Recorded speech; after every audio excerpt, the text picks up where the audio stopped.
Bonjour à toutes et tous. Je vous remercie d'être présent à cette conférence sur la sécurité civile face au réchauffement climatique. Donc je me présente, Florian Chauche, je suis ancien député du territoire de Belfort, la deuxième circonscription. J'étais à la commission des finances et j'étais aussi rapporteur spécial sur le programme 161 de la sécurité civile. Donc c'est tout ce qui est les moyens nationaux dédiés à la sécurité civile, donc notamment la grosse partie de la flotte aéronef, donc les Canadair, qu'on entend pas mal parler en ce moment. Donc ce que je vais faire, la conférence va se dérouler en 1h30. On va consacrer 1 heure pour exposer un petit peu les différents sujets sur la sécurité civile et aussi sur la forêt. Et une demi-heure de questions-réponses. Donc je vais faire tourner le micro afin que chacun puisse se présenter. Donc honneur à Catherine. Tu me présentes pas alors. Merci Florian. Bonjour à toutes et à tous. Catherine Couturier, ex-députée de la Creuse.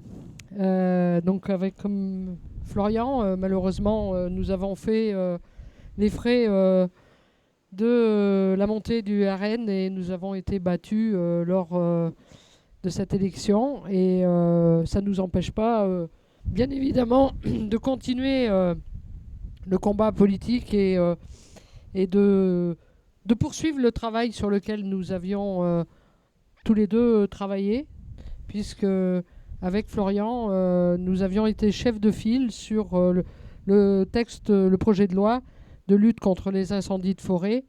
Alors Florian avait plus travaillé, lui, il avait pris la partie qui concernait tout ce qui était les moyens, sapeurs-pompiers, contre les incendies, et moi j'avais traité toute la partie sur la prévention de la gestion forestière pour justement éviter qu'il y ait ces incendies de forêt, mais j'y reviendrai tout à l'heure dans mon intervention plus particulièrement sur ces aspects-là. Voilà, donc je siégeais aussi dans la commission développement durable, puisque Florian était dans la commission finance. Je siégeais dans la commission développement durable, aux côtés de... Tu veux pas laisser... Non Bonjour, Sébastien Delavoux, je suis sapeur-pompier professionnel et syndicaliste à la CGT. Et je suis l'animateur du collectif CGT, des services départementaux d'incendie et de secours. Donc je fais l'interface entre les syndicats départementaux et la représentation nationale et les ministres de l'Intérieur.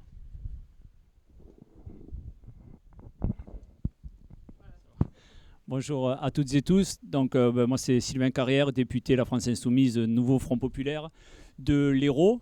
Alors, déjà, c'est vous dire que c'est un plaisir d'être là et merci pour l'invitation. Alors, pour la petite histoire, je ne suis pas noté sur le programme, ce n'était pas prévu que je sois là avec vous aujourd'hui, mais mes deux camarades et anciens collègues d'hémicycle m'ont proposé d'être là, puisque je ne sais pas si vous avez suivi, je vous en parlerai tout à l'heure, mais il y a eu un gros incendie sur ma circonscription à Frontignan. Et donc voilà, c'est pour parler de cet incendie, des moyens qui ont été mis en place à ce moment-là. Et donc vous remercier de m'avoir convié à cette conférence, et c'est toujours un plaisir parce qu'effectivement avec Catherine Couturier on était dans la même commission de développement durable, mais Florian a fait un gros travail notamment sur les sapeurs-pompiers, un gros travail qui a eu beaucoup d'écho même dans les circonscriptions les plus lointaines du territoire de Belfort, puisque même dans l'Hérault les pompiers me parlaient des propositions et du travail de Florian. Donc c'est vraiment un plaisir d'être là avec vous aujourd'hui et je leur laisse la parole.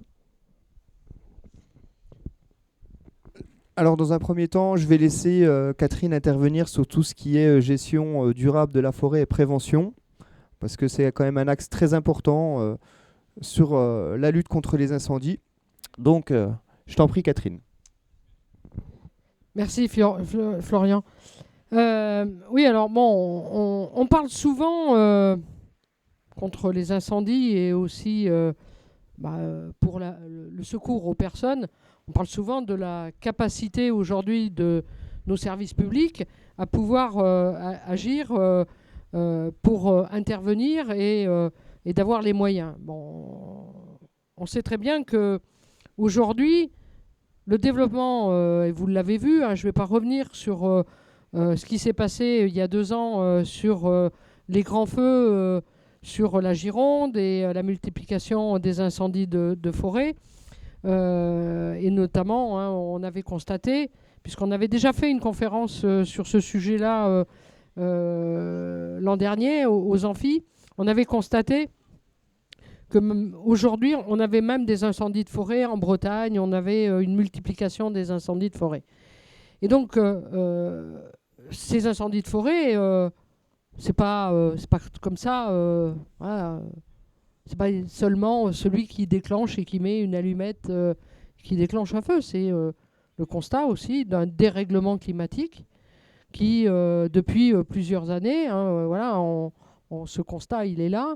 Et on doit se poser la question, bien sûr, de la nécessité d'augmenter les moyens, et ça, je laisserai Sébastien et Florian en parler pour pouvoir agir, et tu témoigneras certainement de ce qui a été mis comme moyen. Moi, j'insiste surtout sur la question de la prévention pour empêcher qu'on ait des incendies de forêt, parce que c'est ça la question. Qu'est-ce qu'on fait pour éviter que justement on ait cette multiplication des incendies de forêt? Et donc, j'ai travaillé avec mes collègues qui étaient dans la commission développement durable. Nous avons travaillé sur ce sujet de la gestion forestière et donc de quelle forêt aujourd'hui on doit mettre en place dans le renouvellement, quel type de replantation, comment on doit entretenir, est-ce qu'on doit entretenir nos forêts beaucoup mieux, est-ce qu'aujourd'hui les moyens humains, par exemple de l'ONF, et ça on a mené les batailles au niveau du budget pour obtenir des moyens nécessaires pour avoir de l'humain dans la forêt, parce qu'on sait très bien que sans présence humaine de techniciens, de gestionnaires forestiers, qui sont là aussi pour orienter, accompagner, aider les sapeurs-pompiers quand ils interviennent, eh bien ces moyens aujourd'hui, on en discutait avec Sébastien hier, ces moyens humains de l'ONF que nous avions, eh bien, nous ne les avons plus à la hauteur des besoins qui s'augmentent du fait du réchauffement climatique. Et donc, l'ONF, les moyens nécessaires à l'ONF, il faut qu'on mène aussi ce sujet dans nos propositions, dans nos batailles, notamment à l'Assemblée au moment du budget. Et quand je dis de moyens, c'est aussi quel type d'emploi à l'ONF. Parce que ce qu'on constate, par exemple, aujourd'hui à l'ONF, c'est qu'on a de plus en plus de contractuels, de personnels qui n'ont pas l'expérience, qui n'ont pas la formation pour pouvoir justement être des relais nécessaires à l'intervention des sapeurs-pompiers. Et donc, on voit bien que toutes ces questions autour de la gestion forestière et du type de forêt que nous devons aujourd'hui maintenir et aussi développer, eh bien, participent à la lutte contre les incendies de forêt et à éviter donc ce développement que malheureusement on constate. Je vais dire quelques mots sur la politique de Macron en la matière. Le plan de relance de Macron sur les arbres, hein, avec son plan de replantation, s'inscrit dans un système capitaliste et de plus en plus favorable à ces grandes entreprises telles que Alliance Forêt et Bois et j'en passe, hein, je ne vais pas toutes les citer, qui aujourd'hui ont une exploitation de la forêt qui doit être à court terme et rentable le plus vite possible. Et donc la rentabilité la plus rapide, eh bien, c'est de replanter souvent du résineux pour pouvoir que sa production en 30 ans, en 40 ans, on puisse l'exploiter et en faire ce qu'on connaît maintenant. On a aujourd'hui, on nous dit on va produire de l'énergie verte.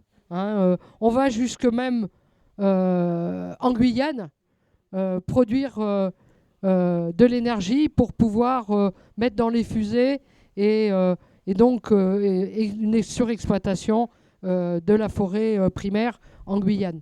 Donc on voit bien que aujourd'hui, les choix qui sont faits par ce gouvernement, et en particulier par Macron sur la forêt et son modèle d'exploitation,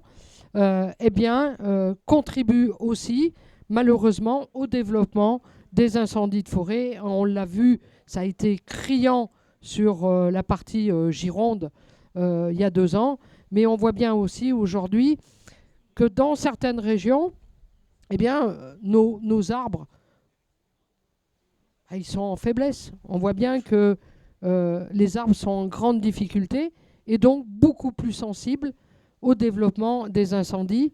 Et on voit bien que le dérèglement climatique, et on a le bel exemple aujourd'hui, avec des vents de plus en plus parfois violents et qui contribuent au développement des incendies de forêt.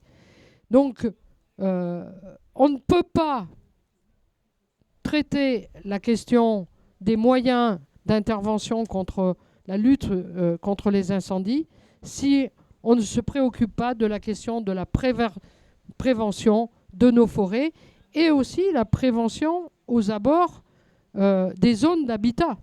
Parce que on a longuement parlé pendant ce projet de loi sur les incendies de forêt des obligations de débroussaillement. Et ces obligations de débroussaillement, parfois, on ne met pas les moyens nécessaires aux propriétaires pour pouvoir effectuer ces obligations. Par contre, on sait leur mettre une amende pour les sanctionner si ce n'est pas fait. Alors que nous avions porté plutôt des moyens de services publics pour pouvoir accompagner les propriétaires via notamment les collectivités qui pouvaient intervenir sur ces sujets-là. Voilà, je ne vais peut-être pas être plus longue parce que je sais que je pourrais faire très très long sur la question de la forêt, mais ce n'est pas forcément l'objet de cette conférence. Et donc, je vais laisser la parole peut-être maintenant à toi. Merci Catherine. Alors effectivement, le réchauffement climatique, il est présent, on le voit concrètement tous les jours, selon les différentes régions où on habite en France.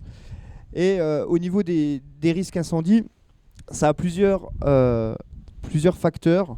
Ça engendre un risque temporel beaucoup plus large au niveau des incendies de la saison des feux de forêt. Donc c'est-à-dire qu'avant, grosso modo, les feux de forêt s'étaient concentrés sur juin, juillet, août.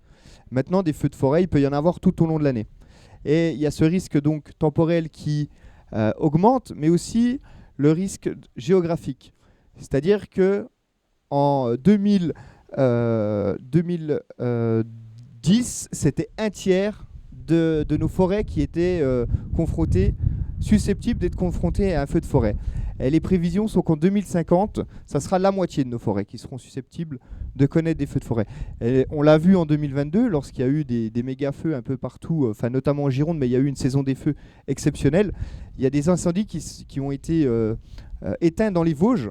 Et de mémoire d'homme, il n'y en avait jamais eu dans les forêts des Vosges. Pareil dans le Jura. Donc c'est des choses qui étaient exceptionnelles, voire rarissimes, mais qui maintenant, avec le réchauffement climatique, vont se répercuter de plus en plus souvent. Et on voit aussi qu'il y a d'autres développements d'incendies, c'est-à-dire les incendies de terres agricoles, notamment des champs qui peuvent, avec malheureusement un départ de feu de nature humaine, que ce soit volontaire ou accidentel, sont de plus en plus aussi nombreux et fréquents. Donc à savoir que 90% des incendies sont d'origine humaine. Très peu sont d'origine naturelle. Alors que ce soit des incendies volontaires ou des incendies accidentels avec des gens qui jettent un mégot, qui éteignent leur barbecue. Mais ça, ce sont les chiffres. Donc maintenant, je vais vous laisser la parole à Sébastien qui va vous faire un petit topo, un état des lieux sur l'état de la sécurité civile en France et notamment des pompiers.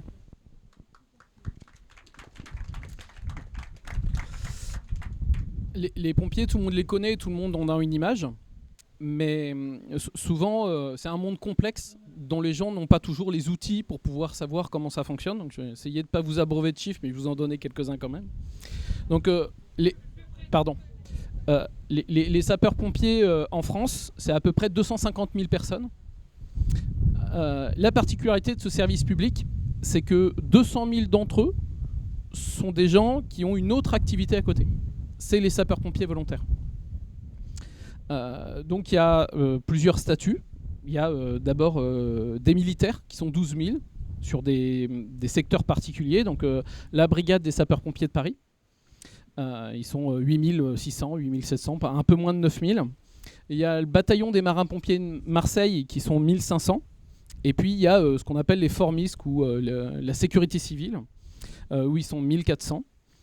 Et après, il y a les sapeurs-pompiers civils qui comprennent à la fois les professionnels, 43 000, et les sapeurs-pompiers volontaires, on va dire 200 000, en reprenant les chiffres du ministère de l'Intérieur. Mais dans ces 200 000, on mélange un peu tout. C'est-à-dire qu'on a dedans des vétérinaires qui n'éteignent pas beaucoup de feu, et puis des gens qui sont tout le temps disponibles, et des gens qui sont très peu disponibles, tout simplement parce qu'ils travaillent à côté. Ça veut dire que notre capacité de 250 000, en vrai, elle est théorique. Parce qu'à l'instant T, si vous avez besoin de mobiliser, comme ça a été le cas au moment des grands incendies en 2022, 10 000 personnes sur les différents feux, eh ben c'est difficile. Surtout que ça ne va pas être 10 000 personnes pendant un jour, mais ça va plutôt être 10 000 personnes pendant 15 jours. C'est compliqué. C'est comme ça qu'on a vu Darmanin en 2022 demander à Carrefour et à EDF de lâcher ses salariés, qui étaient sapeurs-pompiers volontaires, pour pouvoir monter dans les camions. Le problème, c'est que ça, c'est du quantitatif. Ça veut dire qu'on a aujourd'hui des sapeurs-pompiers volontaires qui ne font que des ambulances. Et que si jamais eux, ils sont disponibles, ça ne résout pas notre problème de feux de forêt. Que les feux de forêt, ça nécessite des engins particuliers et une formation particulière, parce que les risques, ils sont quand même très particuliers. Avec un focus assez régulier sur le statut des sapeurs-pompiers volontaires. Parce qu'on a des sapeurs-pompiers volontaires qui ont une activité occasionnelle, et puis il y a des sapeurs-pompiers volontaires qui font 2000 heures de sapeurs-pompiers volontaires par an, en plus de leur travail parfois, et que ça pose la question de leur protection. Comment quelqu'un peut travailler 24 heures et le lendemain aller travailler, alors que les professionnels n'ont pas le droit, c'est une bonne chose. Et donc l'Europe, elle reconnaît les sapeurs-pompiers volontaires comme travailleurs. Pourquoi ? Parce qu'ils ont un contrat, parce qu'on les rémunère et parce qu'ils sont soumis à un système hiérarchique. Un pompier volontaire, même s'il est volontaire, quand il est en intervention, il ne peut pas décider de quitter l'intervention et rentrer chez lui. Et donc l'Europe a déjà dit qu'elle les reconnaissait comme des sapeurs-pompiers volontaires. Pardon. Mais l'État, dans sa grande bienveillance, elle considère que l'engagement des sapeurs-pompiers volontaires ne doit pas être soumis en fait, à des règles de protection élémentaire des travailleurs. C'est ça, c'est la question en fait, du repos. Comment on peut accepter qu'un sapeur-pompier volontaire il fasse une garde de 12 heures, qu'il aille travailler, et quand il revienne, il reprenne une garde de 12 heures. Parce qu'aujourd'hui, notre système repose sur ça. Si je dois vous glisser un mot, je vais vous parler des moyens matériels pour les feux de forêt. Je te laisserai l'aviation. Donc on utilise des camions-citernes feux de forêt, c'est-à-dire c'est des 4x4 poids lourds qui sont dédiés à la lutte contre le feu de forêt. Ça coûte assez cher et ça sert pas à grand-chose en dehors des feux de forêt et potentiellement quand il y a de l'eau parce que la garde est haute. Ça coûte cher, ça demande des formations spécifiques, ça vieillit mal. Bilan des courses, à un moment où tout le monde reconnaît que, ce que tu disais Florian, le feu de forêt menace de plus en plus l'aire géographique, elle est grandissante, la saison elle commence plus tôt, elle finit plus tard, et que les phénomènes sont plus violents. Et ben, au moment où tout le monde était d'accord pour dire ça, collectivement, on avait à peu près 5000 camions feu de forêt en 2005, et ben on s'en est séparé de 1000, plus de 1000. C'est-à-dire qu'en 2020, on avait moins de camions en fait qu'en 2005. Donc on a expliqué ça au ministre de l'Intérieur en 2021. Alors après la saison de feu 2022, je serais presque tenté de dire tant mieux que ça a brûlé en 2022, parce que ça nous a permis de réaliser que nos moyens matériels en fait étaient insuffisants. Sous-entendu, comme on était parti pour continuer à les diminuer, c'est bien qu'on s'en soit aperçu qu'on était déjà largement en dessous en fait de ce qu'on a besoin.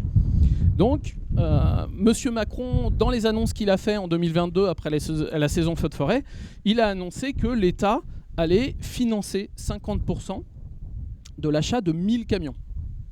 1000, il y a peut-être un rapport, les 1000 qu'on a perdus, mais les 1000 qu'on achète, ils ne vont pas venir combler les 1000 qu'on a perdus, tout simplement parce qu'une partie des camions neufs qui vont arriver, ils vont servir à remplacer les camions usagés.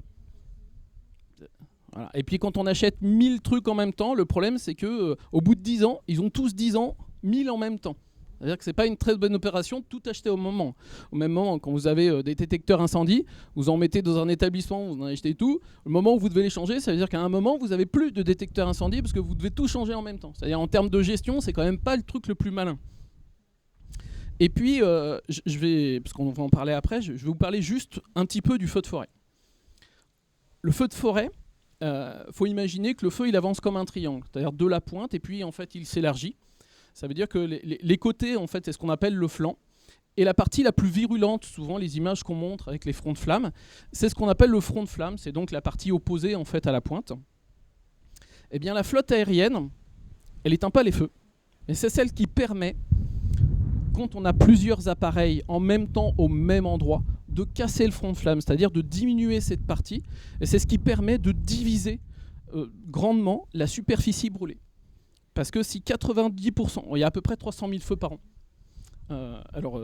tous les feux, et en termes de feux de forêt, il faut imaginer que 90% des feux, ils font moins de 5 hectares. C'est-à-dire très vite, on arrive à éteindre les feux.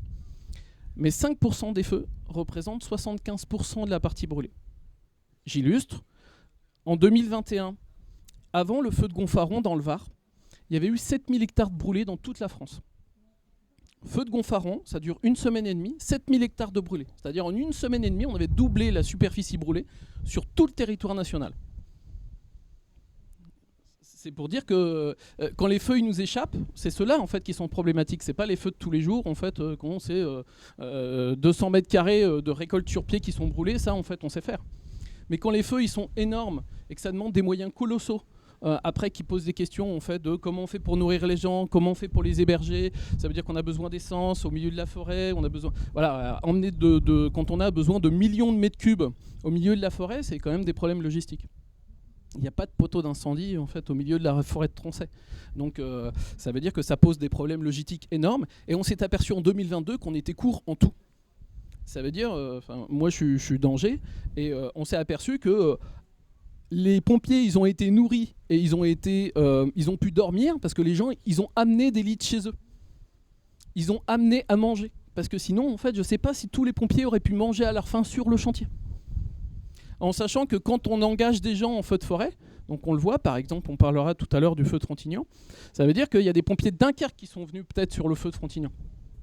Ça veut dire qu'ils se sont tapés 10 heures de tracteur, avec un peu de chance, on ne les a pas engagés quand ils sont descendus du camion, mais c'est peu probable, souvent parce qu'on est trop court en moyens. Et je m'arrête là.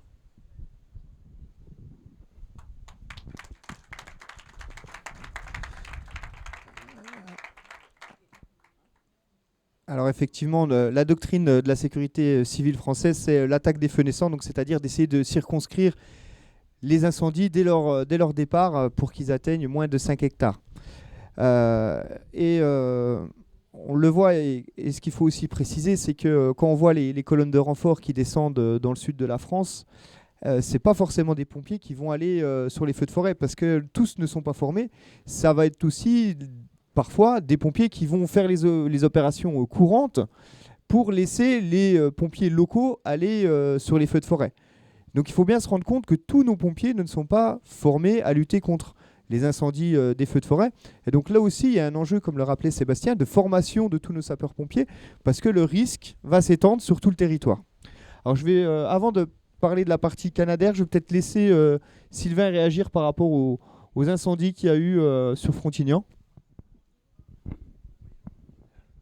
Oui, bah, du coup sur Frontignan, ce qui vient d'être dit notamment par Sébastien, parce que je ne peux pas trop parler de forêt de Catherine, parce qu'à Frontignan, on n'a pas de grande forêt, mais là, c'est la garrigue et la pinède qui a quand même cramé. Mais ce que disait Sébastien a vraiment été flagrant sur Frontignan. Frontignan, au départ, c'est un départ de feu pas loin de l'autoroute, du côté de Gijan, donc c'est en bordure de l'autoroute A9.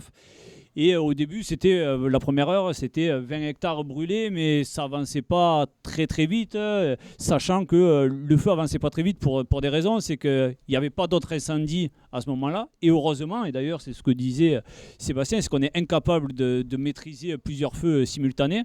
Et là, Frontignan a eu la chance qu'il n'y ait eu que ce feu à ce moment-là, puisqu'il y a eu un autre feu à Nissan-les-Ancérunes, donc qui est aussi dans l'Hérault, mais 2-3 heures après. Donc celui de Frontignan était déjà bien quadrillé et presque fixé.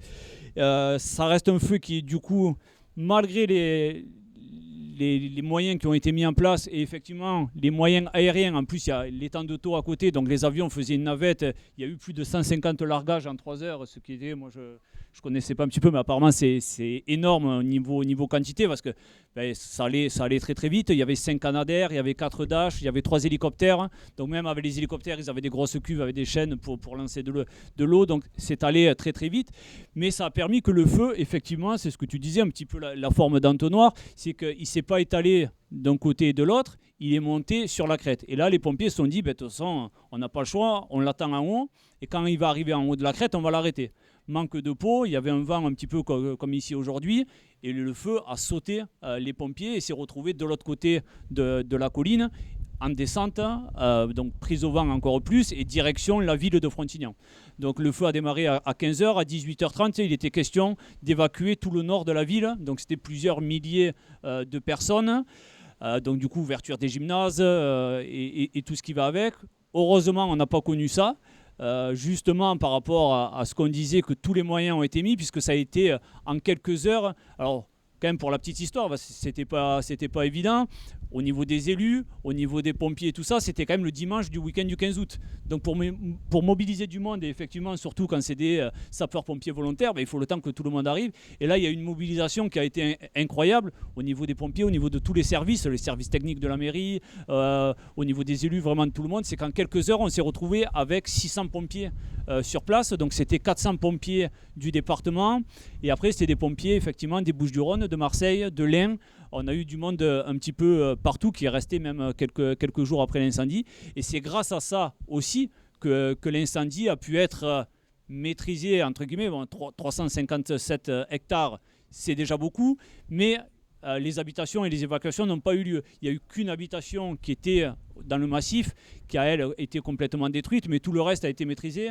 Il y avait quand même des apiculteurs au milieu, une ferme de dromadaires avec une douzaine de dromadaires qu'il a fallu là aussi évacuer, un ranch avec des chevaux, il y a des vignobles. Les vignobles, j'y reviendrai quand même un petit peu après, ont joué aussi un rôle, et ça c'est important par rapport à ce que tu disais, Catherine, c'est que les vignobles ont souffert, et pour certains ont brûlé tout en partie, mais ont permis aussi de faire cette barrière coupe-feu. Et si je parle des vignobles, c'est que souvent on a tendance, la viticulture va pas bien, et on voit de plus en plus de vignes en jachère, mais ça veut dire aussi qu'il n'y a plus ces coupe-feux entre guillemets, et que là, heureusement que c'était beaucoup de vignes du muscat de Frontignan qui sont quand même exploitées encore, et qui ont du coup ralenti, voire arrêté le feu à certains endroits. Donc ça a vraiment servi, et comme quoi effectivement c'est très important les essences qu'on va mettre. Et d'ailleurs là c'est les questions qui viennent depuis la semaine dernière et la fin des incendies. C'est est-ce qu'on replante derrière, qu'est-ce qu'on replante, comment on replante, puisque effectivement remettre du chêne, remettre du pin chez nous, avec tout ce qui se passe, à voir si c'est la bonne option. Et effectivement, c'est ce que je dis, tous ces moyens-là, c'est comme un petit peu le parallèle que j'ai fait très rapidement, c'est tout le monde dit oui, les Jeux Olympiques se sont bien passés au niveau des transports, au niveau de la sécurité. Ouais, mais pourquoi ça s'est plutôt bien passé? Parce que pour une fois, on a mis les moyens dans les services publics, dans nos fonctionnaires, on leur a dit voilà, on fait ça. Sauf que là, pourquoi ça a bien fonctionné? Parce que tous les pompiers étaient au même endroit. Sauf que le reste de l'année, qu'est-ce qu'on fait, et qu'est-ce que fait le gouvernement Macron? C'est il détricote les moyens des pompiers, ça a été dit, au niveau des statuts et tout ça. Il démembre complètement l'ONF. Enfin, on a vécu vraiment des moments, que ce soit en commission ou en séance, où vraiment, quand on leur disait mais il faut des moyens, mais non, mais allez écouter, tout va bien. Là, j'ai eu un retour. Moi, pour la petite histoire, je rentrais de vacances dimanche quand l'incendie s'est déclaré. Le lendemain matin, pour ma rentrée et ma reprise politique, je me tape Darmanin, Béchu et Miralles, 3 ministres démissionnaires dans ma circonscription. Et ils viennent fanfaronner en disant oui, mais bon, regardez, cette année, il y a eu moins d'hectares brûlés que les autres années. C'est notre action qui permet ça. Mais votre action de quoi? D'enlever les moyens à tout le monde. C'est hallucinant qu'ils arrivent. C'est aussi le résultat, justement, ce que tu disais, les pompiers qui doivent acheter leur matériel ou qui doivent aller à la pizzeria. Et ça, je l'ai vu parce que du coup, ils n'avaient rien pour manger. Les pompiers arrivaient de Marseille et on leur dit vous n'avez rien pour manger. Regardez, il y a des pizzerias. Ou même d'eux-mêmes, en fait, ils savaient que de toute façon, il n'y avait rien. Donc, ils allaient eux-mêmes chercher à manger. Moi, des pompiers que je connaissais de l'autre côté du département qui étaient là le lendemain parce qu'on leur a dit il vous faut venir parce que comme il y a Darmanin, il faut qu'il y ait tout le monde présent pour lui serrer la main. Ils avaient passé la nuit à combattre le feu. Ils voulaient, même ceux de Marseille, ils voulaient rentrer chez eux et on leur a dit ben non, mais attendez, parce qu'à 14h il y a Darmanin, donc il vous faut être là au moins jusqu'à 14h pour pouvoir serrer la main au ministre, alors qu'il y avait des feux qui étaient à d'autres endroits et tout ça. Et on se dit voilà, ce manque de moyens là, ces pompiers là par exemple le midi, l'après-midi, puisque Darmanin est arrivé à 12h, à 16h, j'ai des pompiers qui m'ont appelé, qui m'ont dit on est bloqué au gymnase où on doit attendre les consignes et savoir où on va. Est-ce que tu as moyen d'aller nous chercher à manger? Parce qu'on n'a rien. Ils nous ont laissé un petit peu de semoule, mais on doit manger ça. Sauf que ça fait plusieurs heures qu'on est sur le feu. Et du coup, on est allé à plusieurs leur chercher à manger, leur ramener à manger. C'est quand même... c'est horrible de voir cette situation-là. Et effectivement, je le disais, les moyens là qui ont été mis ont été exceptionnels et on a eu beaucoup de chance et les élus sur place là-bas en ont conscience. Ils ont estimé entre 200 et 300 maisons qui ont été sauvées grâce à ces moyens-là qui ont été mis en place. Mais ça a été la chance, entre guillemets, qu'il n'y ait pas des feux simultanés, parce que sinon, on n'y serait pas arrivé. Il y avait 5 Canadair, donc c'est assez exceptionnel, mais s'il y avait eu un autre feu, on aurait eu certainement qu'un ou deux Canadair. Et en plus, les Canadair, Florian, je pense que tu vas y revenir après, mais il y en a plus qui sont cloués au sol qui sont en fonction et qui peuvent. Donc là, c'est tombé un jour où il y en avait un petit peu de disponibles, parce qu'il y avait eu, entre guillemets, il n'y avait pas eu d'incendie avant et qu'ils étaient opérationnels. Mais voilà, ça a été un bon concours, en tout cas, de circonstances, mais qui, c'est un peu, sans me faire de jeu de mots, mais un petit peu l'arbre qui cache la forêt, quoi. C'est que quand ils viennent le lendemain de dire oui, ok, c'est grâce à notre action, non, c'est pas grâce à votre action, parce que s'il n'y avait pas eu cette chance-là, c'était, comme je le disais, 200 ou 300 maisons détruites, mais c'est pas 200 ou 300 maisons, c'est des familles, c'est tout ce qui va avec. Et là, on le voit, c'est pareil, justement, dans l'accompagnement. C'est derrière, ils renvoient vers le CCAS, vers les services. Oui, mais on en revient toujours pareil. C'est qu'est-ce que vous avez fait de nos services publics et qui va accompagner, avec quels moyens, qu'est-ce qu'on fait après. Pareil pour les agriculteurs qui sont là. Ok, on a sauvé leur exploitation et souvent leur ferme, mais toutes les terres autour ont brûlé. Donc comment ils vont faire derrière pour faire manger les dromadaires, les chevaux et ainsi de suite? Comment les viticulteurs vont faire derrière? On est à quelques jours de la vendange. Donc voilà, c'est tout ça. Là aussi, ils vont se retrouver très vite confrontés au désengagement de l'État et à la casse qu'ont fait les 7 ans de macronisme, mais en tout cas plusieurs années, plusieurs décennies de cette politique qui nous amène dans ces situations-là avec une perte de moyens. Donc voilà, je ne vais pas être plus long et je laisse peut-être Florian sur la partie aérienne apparemment. Merci Sylvain. Alors là, effectivement, comme on l'a entendu, Emmanuel Macron a eu beaucoup de chance parce que la hantise des pompiers, c'était effectivement qu'il y ait des feux pendant les JO. Parce qu'en moyenne, il y avait 3500 pompiers qui étaient mobilisés sur les différents sites des Jeux Olympiques.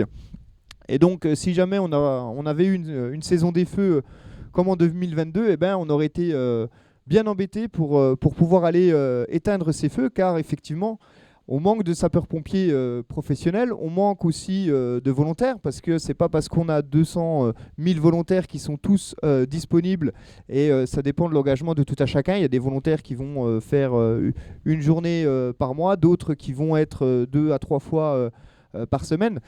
Donc ça repose tout sur le système du volontariat, et on le voit bien que le service public des sapeurs-pompiers, qui est notamment géré maintenant par les départements en partie, et c'est, comme le rappelait Sébastien, hein, en 2002, c'était 5117 camions citernes feux de forêt, et en 2020, 3845. Donc là, cet achat de ces pactes capacitaires qui ont été mis en place par le gouvernement Macron pour racheter des camions citernes feux de forêt, ça, au mieux, si on arrive à conserver les anciens camions qui sont encore utilisables, on arrivera seulement aux capacités qu'on avait au début des années 2000. Et au niveau de la flotte aérienne, c'est la même chose. On a actuellement 12 Canadair. Le premier a été livré en 1994, donc il a 30 ans. Et le dernier en 2007, donc il a 17 ans. Donc vous voyez que c'est une flotte qui a en moyenne 25 ans d'âge et qui n'est pas hors d'usage, mais qui rencontre de gros problèmes de maintenance, parce que ce sont des avions qui sont très sollicités, qui en rencontrent, lorsqu'ils sont en opération, quand ils amérissent entre guillemets sur les lacs ou sur la mer Méditerranée pour recharger, c'est des gros chocs. Donc c'est des avions qui doivent être entretenus régulièrement. C'est des avions qui doivent être aussi disponibles pour les pilotes pour qu'ils puissent se former, parce que tout au long de l'année, il faut que les pilotes s'entraînent.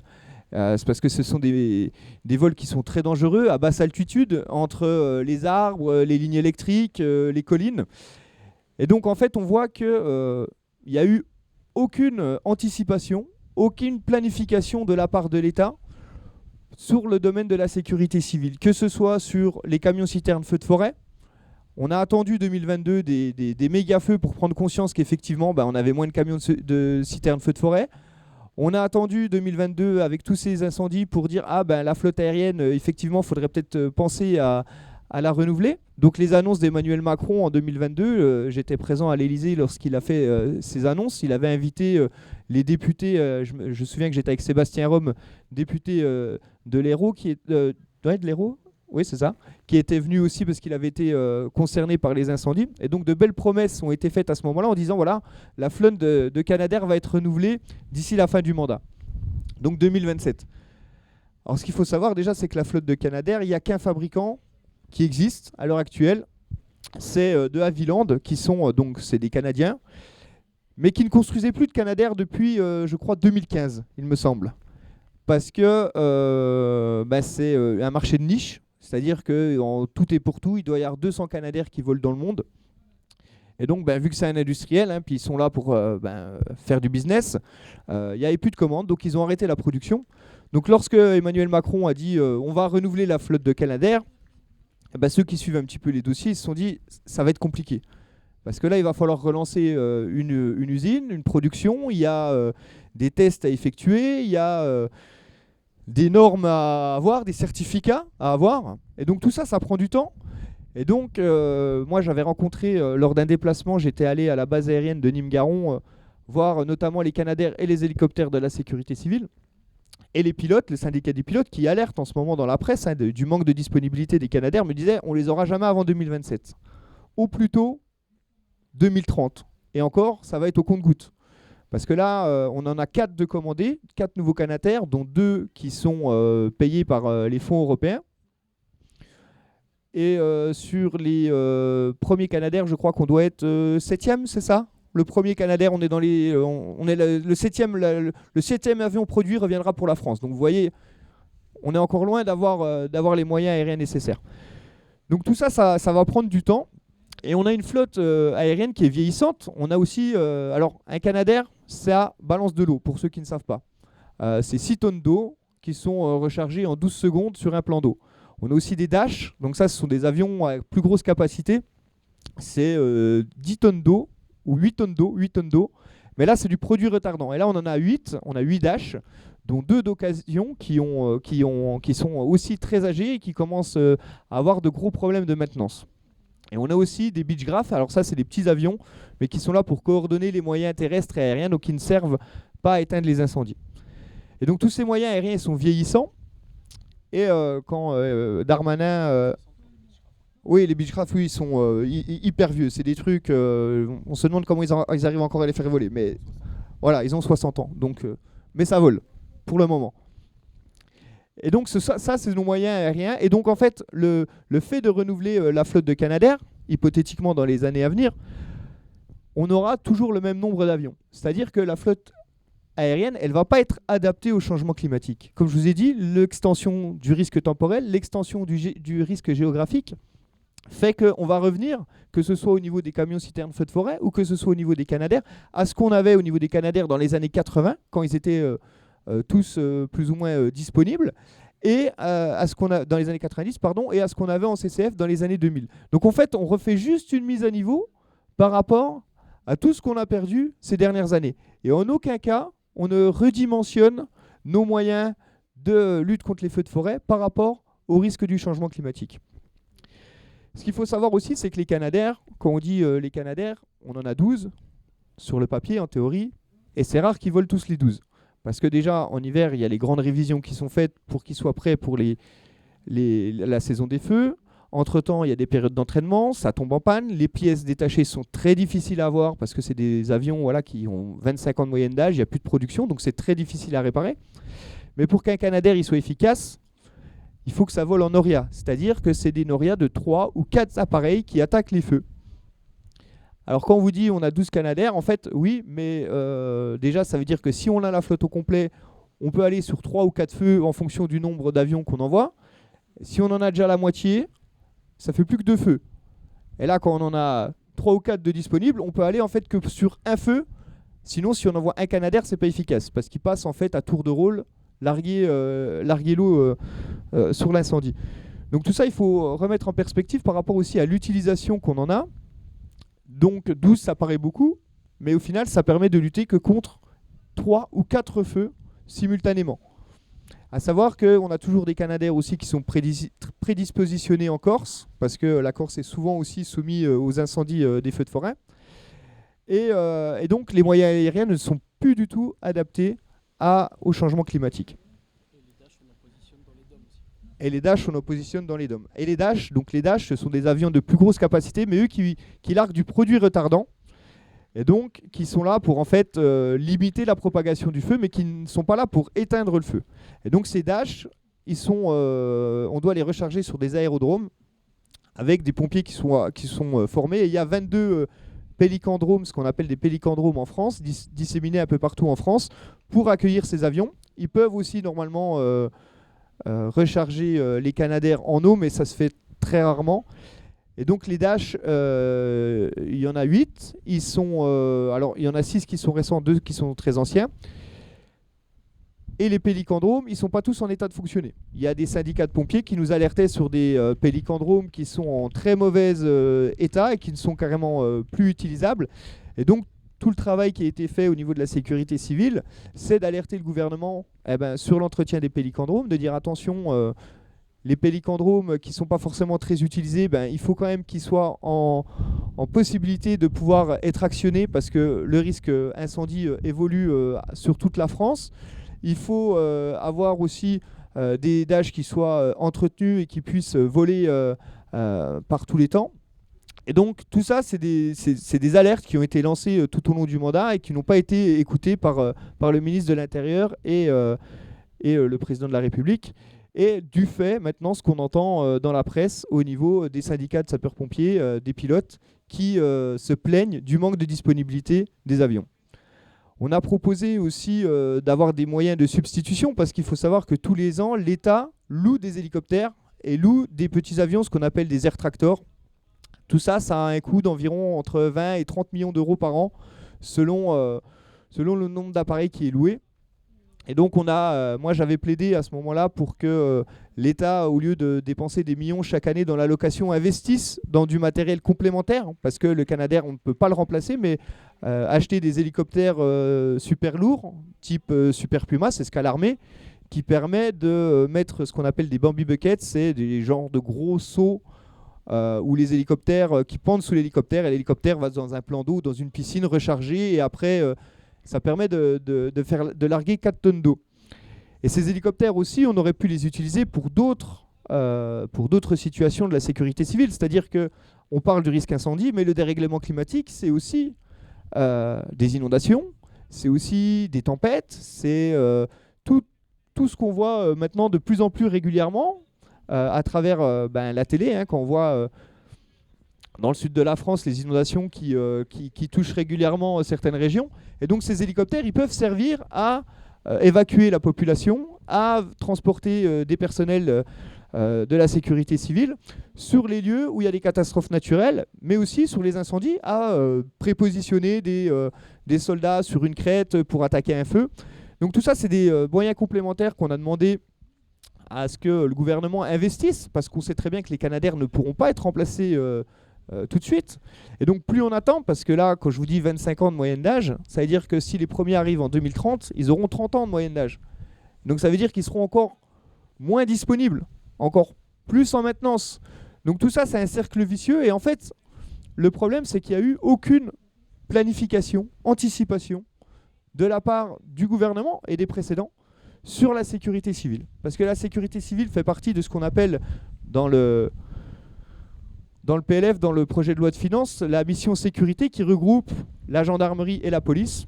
Et c'est vrai que la gendarmerie et la police sont beaucoup au centre de l'actualité, et la sécurité civile, le monde des sapeurs-pompiers, est souvent laissé de côté, alors que c'est essentiel et ça demande beaucoup de moyens. Et on va aussi parler d'un autre sujet, parce que les incendies c'est bien, mais il y a aussi un autre sujet qui a été évoqué en fin d'année dernière, c'est la santé des sapeurs-pompiers. Parce que les sapeurs-pompiers, quand ils interviennent, que ce soit sur un incendie de feu de forêt, ou sur un incendie domestique, ou sur un feu de voiture, ou toute autre mission, est soumis à des inhalations. Et on en voit les conséquences à l'heure actuelle, c'est qu'il y a beaucoup de sapeurs-pompiers qui tombent malades, qui ont des cancers. Et à l'heure actuelle, la France, contrairement à d'autres pays, ne reconnaît qu'un seul cancer. Et il y a un manque aussi au niveau des équipements. Parce que quand les pompiers vont dans un logement, par exemple, pour éteindre un incendie, ils mettent un masque. Ça les protège plus ou moins ça les protège plutôt bien quand même des émanations toxiques. Bon, voilà. Des voies respiratoires. Mais par contre, quand ils vont sur un feu de forêt, ils ne peuvent pas se trimballer avec une bouteille d'oxygène, un masque, parce que c'est trop lourd. Donc ils ont une simple cagoule filtrante qui en fait ne filtre rien du tout. Et donc ils émanent toutes les rejets de combustion. Et donc ça leur déclenche pour beaucoup des maladies. Et je pense que Sébastien, on va pouvoir évoquer un petit peu ce sujet avant de conclure la conférence. On reviendra peut-être pour l'aspect sous-dimensionnement, mais sur les maladies, il a fallu attendre 2018 en France pour apprendre que la fumée de pneus, visiblement, c'était... il a fallu attendre 2018 en France pour apprendre que la fumée de pneus, visiblement, c'était toxique. C'était toxique partout à rien, mais jusqu'en 2018, en France, c'était bio. Le problème, c'est que même en ayant fait le constat que la fumée elle était toxique, alors, en sachant qu'il n'y a pas de différence de statut, hein. Le cancer, il attaque les gens, en fait, les volontaires, les professionnels, tous les gens qui sont dans la chaîne de décontamination, nos mécanos qui viennent changer la radio dans nos camions. Comme nos camions, ils sont extrêmement difficiles à nettoyer, s'il y a de l'amiante, en fait, c'est pour eux pareil, quoi. Et aujourd'hui, l'amiante, on l'a interdit en 97. Bon, il a fallu 90 ans en fait pour qu'on l'enlève alors qu'on savait que c'était dangereux. Il y a des zones d'habitat, je prends par exemple Saint-Nazaire, on considère qu'il y a 83% du bâti qui contient l'amiante. Mais il y a très peu de procédures amiante chez les pompiers. Et même quand il y a des collègues dans le Nord qui interviennent pour un incendie en cours un feu dans un bâtiment en cours de désamiantage, les pompiers... Il n'y a pas de suivi médical, il n'y a pas de radio, il n'y a rien. En fait, c'est gratuit. Pour eux, visiblement, ils sont inoxydables. En fait, ils ne craignent rien. Ce qui est extrêmement pratique en fait, pour nos employeurs. Effectivement, dans les feux extérieurs, le problème aujourd'hui, c'est qu'il n'y a aucune protection. Dans les feux qu'on appelle urbains, donc les feux de maison, les feux de voiture, etc., on a des appareils respiratoires isolants. Le problème, c'est que ça ne protège que les voies respiratoires. Or, on s'est aperçu récemment, tout le monde le savait sauf nous, hein, mais que 60% au moins de la contamination, en fait, elle est par la peau. Ça veut dire que même quand on met l'ARI, ça ne protège pas en fait, de l'ensemble des risques. Et puis, au mois de mai, on a organisé une manifestation avec d'autres organisations syndicales. Et on en a profité, puisqu'il y avait le député Thierry qui portait en fait, l'interdiction des PFAS, vous avez entendu, les polluants éternels. On a fait des prélèvements de cheveux chez des sapeurs-pompiers qui avaient 25 ans d'ancienneté, qui faisaient du caisson d'incendie et d'autres qui étaient tout nouveaux. On s'est aperçu que tous les pompiers sont contaminés au PFAS. Alors, vous aussi, hein. Mais sur les pompiers, on s'apercevait qu'ils en avaient plus que la population. Pourquoi ? Parce que ils sont exposés particulièrement par l'incendie. Les PFAS, c'est des polluants éternels. Ce que vous avez pris, en fait, vous l'avez pris pour toute votre vie. C'est des perturbateurs endocriniens, en fait. Ça provoque plein de choses marrantes.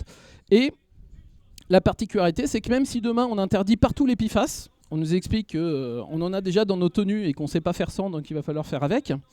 Mais que même si demain on n'achète que des produits de consommation sans PFAS, les pompiers continueront à y être confrontés pendant 50 ans parce que les gens ils vont pas changer leur mobilier. Or, votre ordinateur portable, vos tables, vos meubles, chacune en fait de vos coussins, ils ont en fait des PFAS parce qu'on les utilise comme des retardants en fait d'incendie. Le problème, c'est qu'ils sont retardants en fait. Je suis pas scientifique, mais quand je vois comment ça retarde, je me demande en fait vraiment à quoi ils servent. Et par contre, quand ça brûle, ça veut dire qu'en fait ils sont dans la fumée. Et comme la contamination elle est essentiellement cutanée, ça veut dire que les pompiers ils en prennent plein les naseaux, quoi. Donc il y a effectivement des choses à faire. Aujourd'hui, j'ai parlé, je me suis fait gronder par un épidémiologiste il n'y a pas très longtemps qui disait mais ça sert à rien d'écrire quelque chose sur les pompiers, tout est écrit. J'ai dit oui, mais moi mon problème c'est que ça n'a pas changé le quotidien, c'est-à-dire en termes de prévention, l'aménagement des centres de secours par exemple. On a des hommes, des femmes, dont la question des vestiaires n'est pas toujours réglée, mais on a des collègues, qui soient volontaires ou professionnels, qui ont leur casier à 30 cm des pots d'échappement de véhicules qui consomment 35 litres au 100. Ça veut dire qu'ils sont exposés au benzène, qui est reconnu pourtant comme un cancérogène connu depuis les années 90. Et que quand on rentre avec des fringues souillées en fait, par l'exposition au feu, peut-être que le vestiaire, vous allez trimballer, vous allez contaminer le centre de secours. Ça veut dire qu'en plus, on sait comme les fumées passives, ça veut dire que si jamais demain vous faites un feu, même léger, vous êtes chef d'agré, vous n'êtes pas rentré dans le feu, vous êtes à côté, vous êtes quand même contaminé. Et puis, comme ça sent pas, vous dites je ne vais pas prendre de douche. Vous allez travailler dans les locaux administratifs. Au bout de 30 minutes, la personne qui est dans le même bureau que vous, elle n'a pas été au feu, mais elle est contaminée comme vous, parce que c'est vous qui l'avez contaminée. Donc il serait temps en fait, qu'on change un certain nombre de mesures opérationnelles. Le pire, c'est que sur toute intervention radiologique ou chimique, on est capable de composer un SAS où on rentre sale et on sort propre, mais on ne le fait pas dans nos propres centres de secours. Et ça veut dire qu'il faut qu'on agisse sur la culture des sapeurs-pompiers et qu'on sensibilise nos employeurs. Dans les années, au début des années 2000, en 2002, on a eu 2 accidents qui ont provoqué 5 morts chacun. Et ça a été un choc, ça a amené en fait à se dire il va falloir qu'on étudie toutes les possibilités pour que les gens ne meurent plus en intervention. Et ça a produit, parce qu'on a amélioré le balisage, les tenues. Donc effectivement, on est passé de 30 morts par an en fait, en service dans les années 90 à maintenant 5 ou 6 morts. On peut regretter les 5 ou 6 morts, mais c'est quand même mieux que 30. Mais par contre, on ne s'est pas du tout préoccupé de ce qui fait mourir les gens dans leur salon 25 ans après l'exposition. Et c'est ça, c'est-à-dire on a arrêté de mourir au travail. Il serait temps qu'on se soucie en fait, de ne plus mourir du travail. Ça ne concerne pas que les sapeurs-pompiers, mais nous on est très en retard par rapport à ce qui a été fait en fait, dans beaucoup d'entreprises. Donc on a déposé plainte pour mise en danger de la vie d'autrui avec la CGT le 1er décembre. Et il semblerait qu'aucun acte de procédure n'a encore été fait. Donc on va remettre le couvert, bien sûr. Mais aujourd'hui, on a tout. Et on s'aperçoit que finalement ça progresse vraiment très très lentement.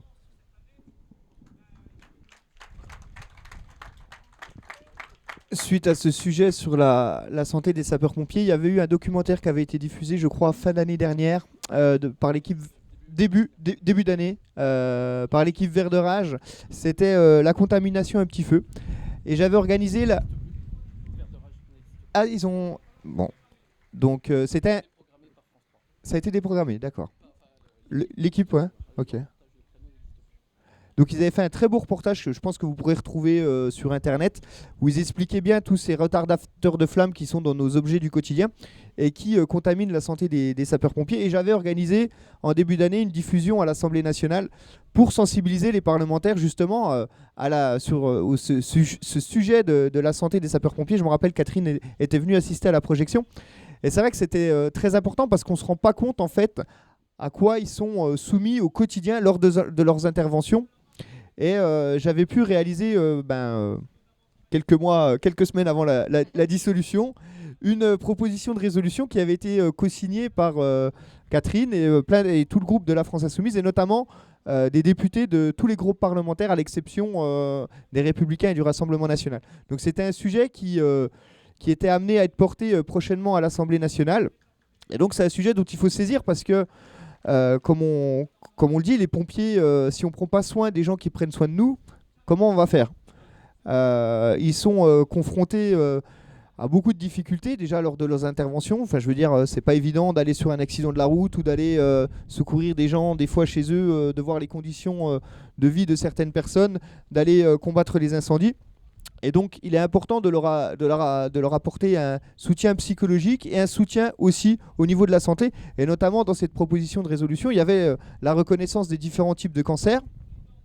Il y avait la création d'un dossier médical qui les suive tout au long de leur carrière, peu importe s'ils changent de SDIS, que le dossier médical les suive, ce qui n'existe pas à l'heure actuelle, et surtout un suivi médical post-professionnel, parce que quand ils arrêtent leur carrière de sapeur-pompier, ils sont en bonne santé, mais quelques années après, une fois qu'ils sont en retraite ou qu'ils arrêtent leur volontariat, c'est à ce moment-là que peut se déclencher une maladie, et c'est pas reconnu comme maladie professionnelle. Et donc il y avait différentes propositions qui étaient faites dans cette résolution, mais malheureusement, elle devrait être reportée par un autre... Voilà. Alors je sais qu'il y a Damien Maudet aussi qui va reprendre le flambeau, oui, notamment en commission des finances sur le dossier de la sécurité civile, parce qu'il va reprendre le rapport spécial. Donc ce qui est bien, ce qui permettra de continuer le travail qui a été amorcé sur ce domaine-là. Et c'est vrai que nous, à la France Insoumise, on était un peu pauvres au niveau du programme sur les sapeurs-pompiers. Et l'enjeu aussi, c'est d'enrichir notre programme et d'avoir des propositions pour la future campagne présidentielle, notamment vis-à-vis de ce secteur professionnel qui est la sécurité civile. Parce que la sécurité civile, c'est les pompiers, mais aussi les associations agréées de sécurité civile, notamment la Croix-Rouge, les démineurs, la Croix-Rouge, Protection civile, enfin toutes ces associations qui viennent en aide à la population. Donc Catherine voulait rajouter un petit mot sur le financement. Oui, je voudrais rajouter un petit mot sur la question des financements, parce que Sébastien a parlé de justement la sécurité civile. Il y a plusieurs corps et notamment il y a tous ceux qui dépendent du secteur de la fonction publique territoriale.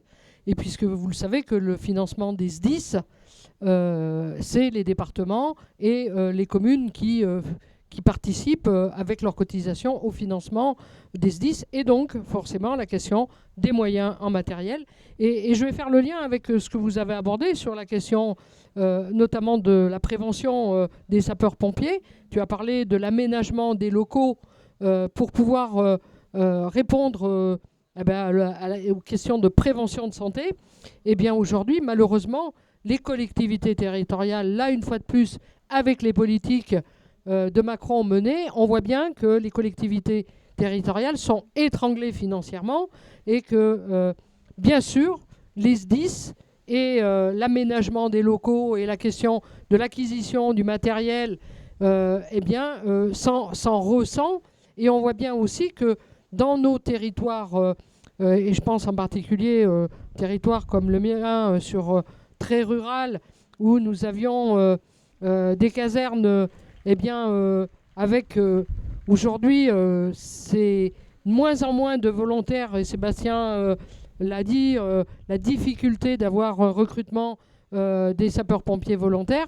On voit qu'aujourd'hui, on a des casernes parfois qui sont difficilement... qui sont en difficulté d'intervention en termes de rapidité sur certains de nos territoires, sur les interventions. Et aussi, il ne faut pas se leurrer. On a, sur la reconnaissance des maladies professionnelles, à partir du moment où il n'y a pas les outils nécessaires pour pouvoir justement avoir cette reconnaissance des maladies professionnelles sur le long terme, c'est aussi quelque part parce que ça coûte cher. Ça coûte cher la reconnaissance de la maladie professionnelle. Et c'est l'employeur qui paye derrière la reconnaissance de la maladie professionnelle. Et donc forcément, il ne faut pas se leurrer. on a quelques élus dans les conseils départementaux qui ne sont pas très chauds pour justement aller de l'avant sur cette question de la reconnaissance de la maladie professionnelle.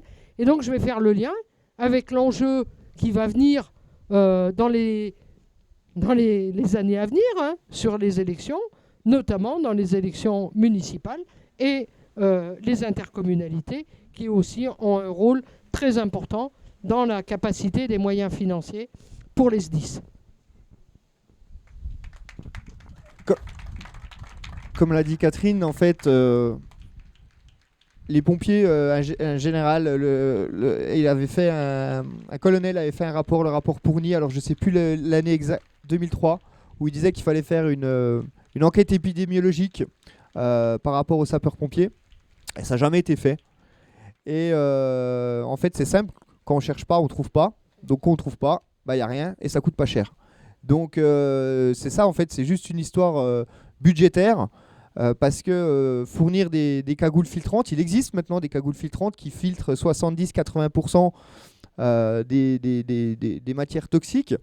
Alors ça coûterait de l'argent effectivement, mais on pourrait faire sur le même modèle qu'on a fait sur les pactes capacitaires pour rééquiper les SDIS de camions citernes feux de forêt, faire un pacte capacitaire pour aider les SDIS à fournir des cagoules, des matériels de protection à tous nos sapeurs-pompiers. On pourrait aussi, pourquoi pas, avoir un réaménagement des casernes avec des zones de décontamination, du matériel, enfin qu'il y ait une entrée et une sortie dans les casernes et pas que tout soit mélangé. Malgré que voilà, certains essayent de faire au mieux avec les locaux qui leur sont fournis, il ne faut pas dire que c'est aussi, il n'y a pas que du mauvais.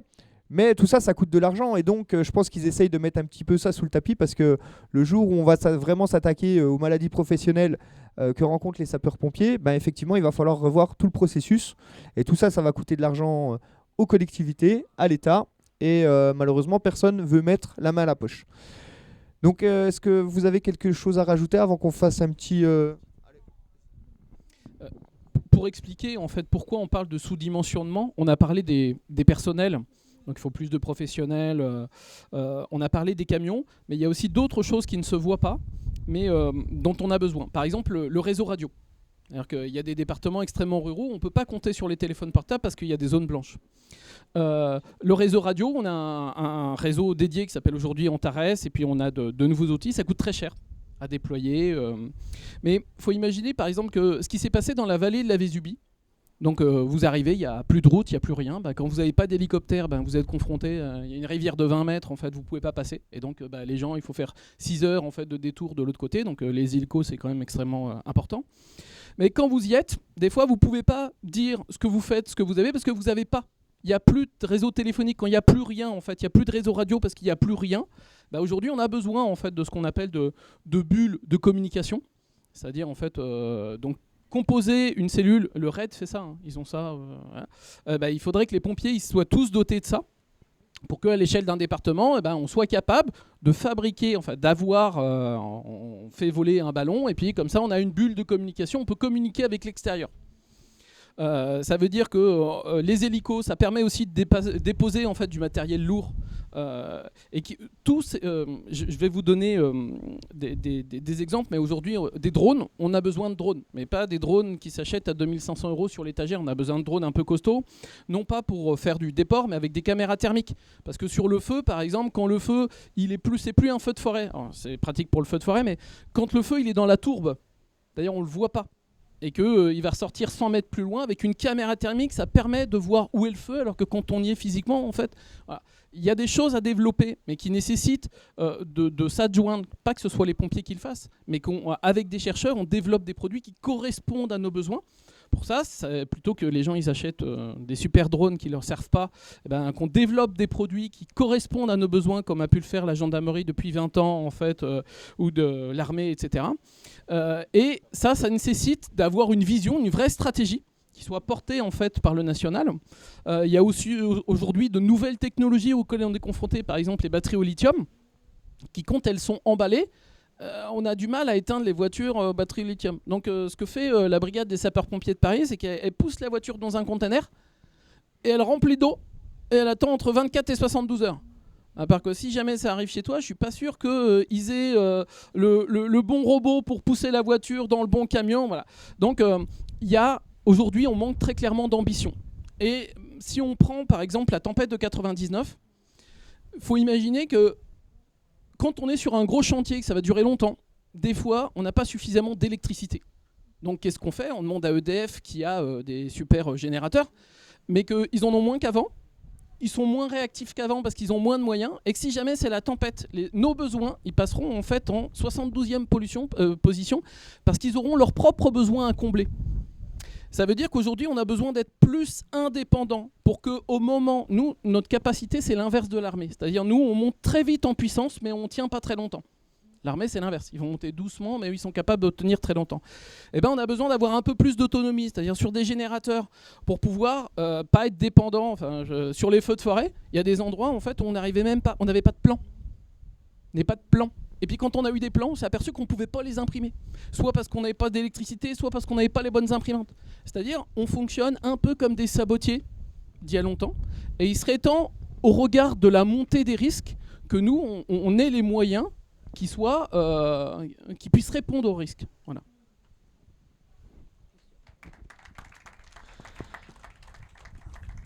Alors, on a fait un petit tour d'horizon, c'est bien, on a tenu dans le timing. Il nous reste un peu plus de 20 minutes. Si vous avez des questions par rapport à la sécurité civile, alors...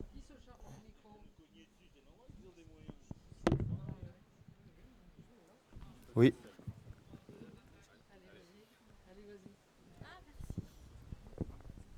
Ça marche, oui. Bonjour, moi je suis l'ex-femme d'un colonel sapeur-pompier professionnel numéro 2 du département de l'Yonne aujourd'hui, donc je connais assez bien pendant 10 ans toutes les difficultés qu'on a pu subir, et même en tant que femme, parce qu'il y a des astreintes, il y a plein de choses quand on essaie d'avoir une famille qui font que la priorité, elle n'est pas forcément... et ça, il faut le dire aussi, que derrière chaque grand homme se cache souvent une femme. Bon, il a réussi à arriver à ce qu'il voulait faire aujourd'hui. Mais moi, je vis aujourd'hui dans l'Isère, à 45 minutes de Grenoble. Et les 2 dernières fois où j'ai dû aller aux urgences, on m'a dit il n'y a pas d'ambulance pour vous parce que il faut que vous trouviez quelqu'un pour venir vous chercher. Et on n'a rien. Et la dernière fois où il n'y avait vraiment personne, j'ai attendu 3 heures avec une pyélonéphrite. Et je suis qu'à 45 minutes du CHU de Grenoble. Et je me dis, j'ai parlé aux volontaires qui étaient venus me chercher et qui nous ont dit, on est en sous-effectif, on n'en peut plus en fait, on est en train de craquer. Et quand tout à l'heure j'ai regardé, j'ai entendu pareil au niveau des hôpitaux, c'est tout le service public qui est en train de souffrir. Et je trouve ça bien malheureux et malheureusement pas de solution. Et j'espère que grâce à vous et à tout ça, on va essayer de trouver des solutions pour aller mieux parce que là, c'est la France qui souffre en fait. Voilà, c'est tout. Merci. On va prendre 2-3 questions, puis on répondra, puis on en reprendra par la suite. Ouais. Bonjour. Je vais juste apporter quelques points un peu sur la question des feux de forêt parce que moi je travaille à la CGT sur les questions environnementales et on a fait un gros dossier là-dessus d'ailleurs. Je fais un peu d'autopromo, t'avais CGT feux de forêt. Ça au moins ça montrera qu'on n'a pas bossé pour rien. Et justement quand on parle de prévention en fait qui est en fait essentiel là-dedans, on parle souvent de l'ONF évidemment qui a perdu il me semble 4000 postes en 20 ans. Et accessoirement, au moins une cinquantaine de suicides. Donc il y a effectivement l'ONF qui est centrale là-dedans. Il y a ce qu'on fait faire à l'ONF, donc il y a vraiment une vraie stratégie de ce qu'on veut, de nos forêts et tout pour plus tard. Mais il y a aussi tout ce qui est, on va dire, la lutte contre les feux de forêt. Elle a fait intervenir un nombre hyper important d'acteurs locaux, notamment des ministères de l'Agriculture qui en charge ça et qui, pareil, perd ses moyens les uns après les autres. Météo France qui a perdu 1200 postes en 10 ans. Et donc c'est quand même eux qui font toute la prévention. Hein. Donc au fur et à mesure, ils ont plus en plus de zones à couvrir et compagnie.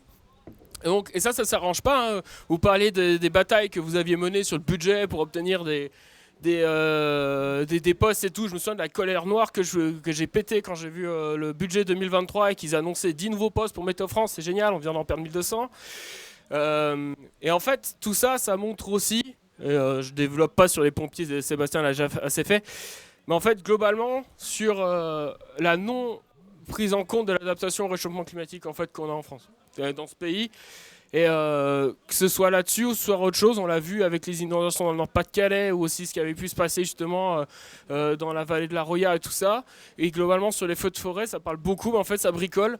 Et en fait, tout ça, c'est des moyens, c'est des économies de bout de chandelle qui là passent à la trappe avec les économies, les coupes budgétaires que nous pompe Bruno Le Maire juste avant de partir. Mais c'est des choses qu'en fait on va payer mais fois 100, fois 1000 plus tard. Tout ce qu'on n'investit pas maintenant. Et alors qu'en plus, le pire là-dedans, c'est qu'on sait tout faire. Hein. On sait tout faire, on connaît les moyens, y compris même, si on veut, on parlait justement des colonnes de renfort qui peuvent venir de toute la France. On a plein de solutions si jamais on avait travaillé, même un peu avec la CGT des cheminots, pour justement améliorer l'intervention et puis le fait que les gars arrivent un peu plus frais et tout sur site. Il y a tout est à faire. On a aussi pas mal de camarades de Thales, de Nexter, donc c'est des fabricants d'armes. Hein. Il l'a dit hier Jean-Luc, c'est l'industrie qui se porte le mieux en ce moment, mais on sait qu'on a plein de technologies qui ont été développées par le militaire et qui peuvent être utiles, ultra utiles justement pour la lutte, la surveillance, l'anticipation et la lutte contre les feux de forêt et d'autres systèmes. Mais ça avance pas. On recule, on attend jusqu'à être vraiment avoir sauté dans le gouffre. On verra bien ce qui se passe. Et donc du coup, la question que j'aurai derrière vous, c'est en cas de prise de pouvoir, et je l'espère le plus tôt possible, d'un gouvernement, vu que vous avez réfléchi un peu à la chose, d'un gouvernement, on va dire NFP et LFI, vis-à-vis de l'adaptation au réchauffement climatique, quelles seraient, je sais pas, vos premières mesures en termes de budget ou quoi? On déclenche un état d'urgence, on déclenche des mesures exceptionnelles, je sais pas. Une économie de guerre pour s'adapter à ça, parce qu'on est en plein dedans et ça va pas s'arranger.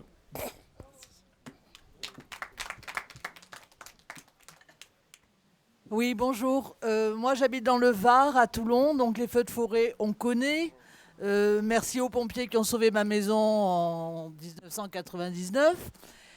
Et la question que je me pose, c'est que sur les forêts communales, on replante du pin.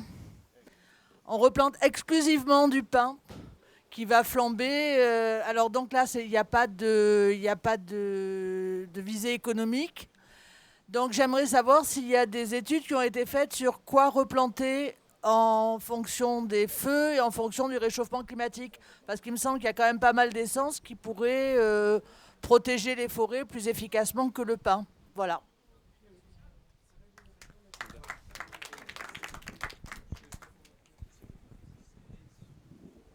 Tu me laisses répondre à quoi? À la question. Je vais peut-être répondre tout de suite à la dernière. Je vais répondre tout de suite à la dernière. Sur la question, je l'ai abordé, la question de quelle essence on doit replanter. Nous avons travaillé avec les membres de la commission. On a fait une mission d'information qui a fait un rapport et qui a débouché sur j'en ai pas parlé tout à l'heure, mais qui a débouché sur une proposition de loi sur la question de la gestion forestière et des essences à replanter. Alors moi je suis pas une technicienne forestière, hein.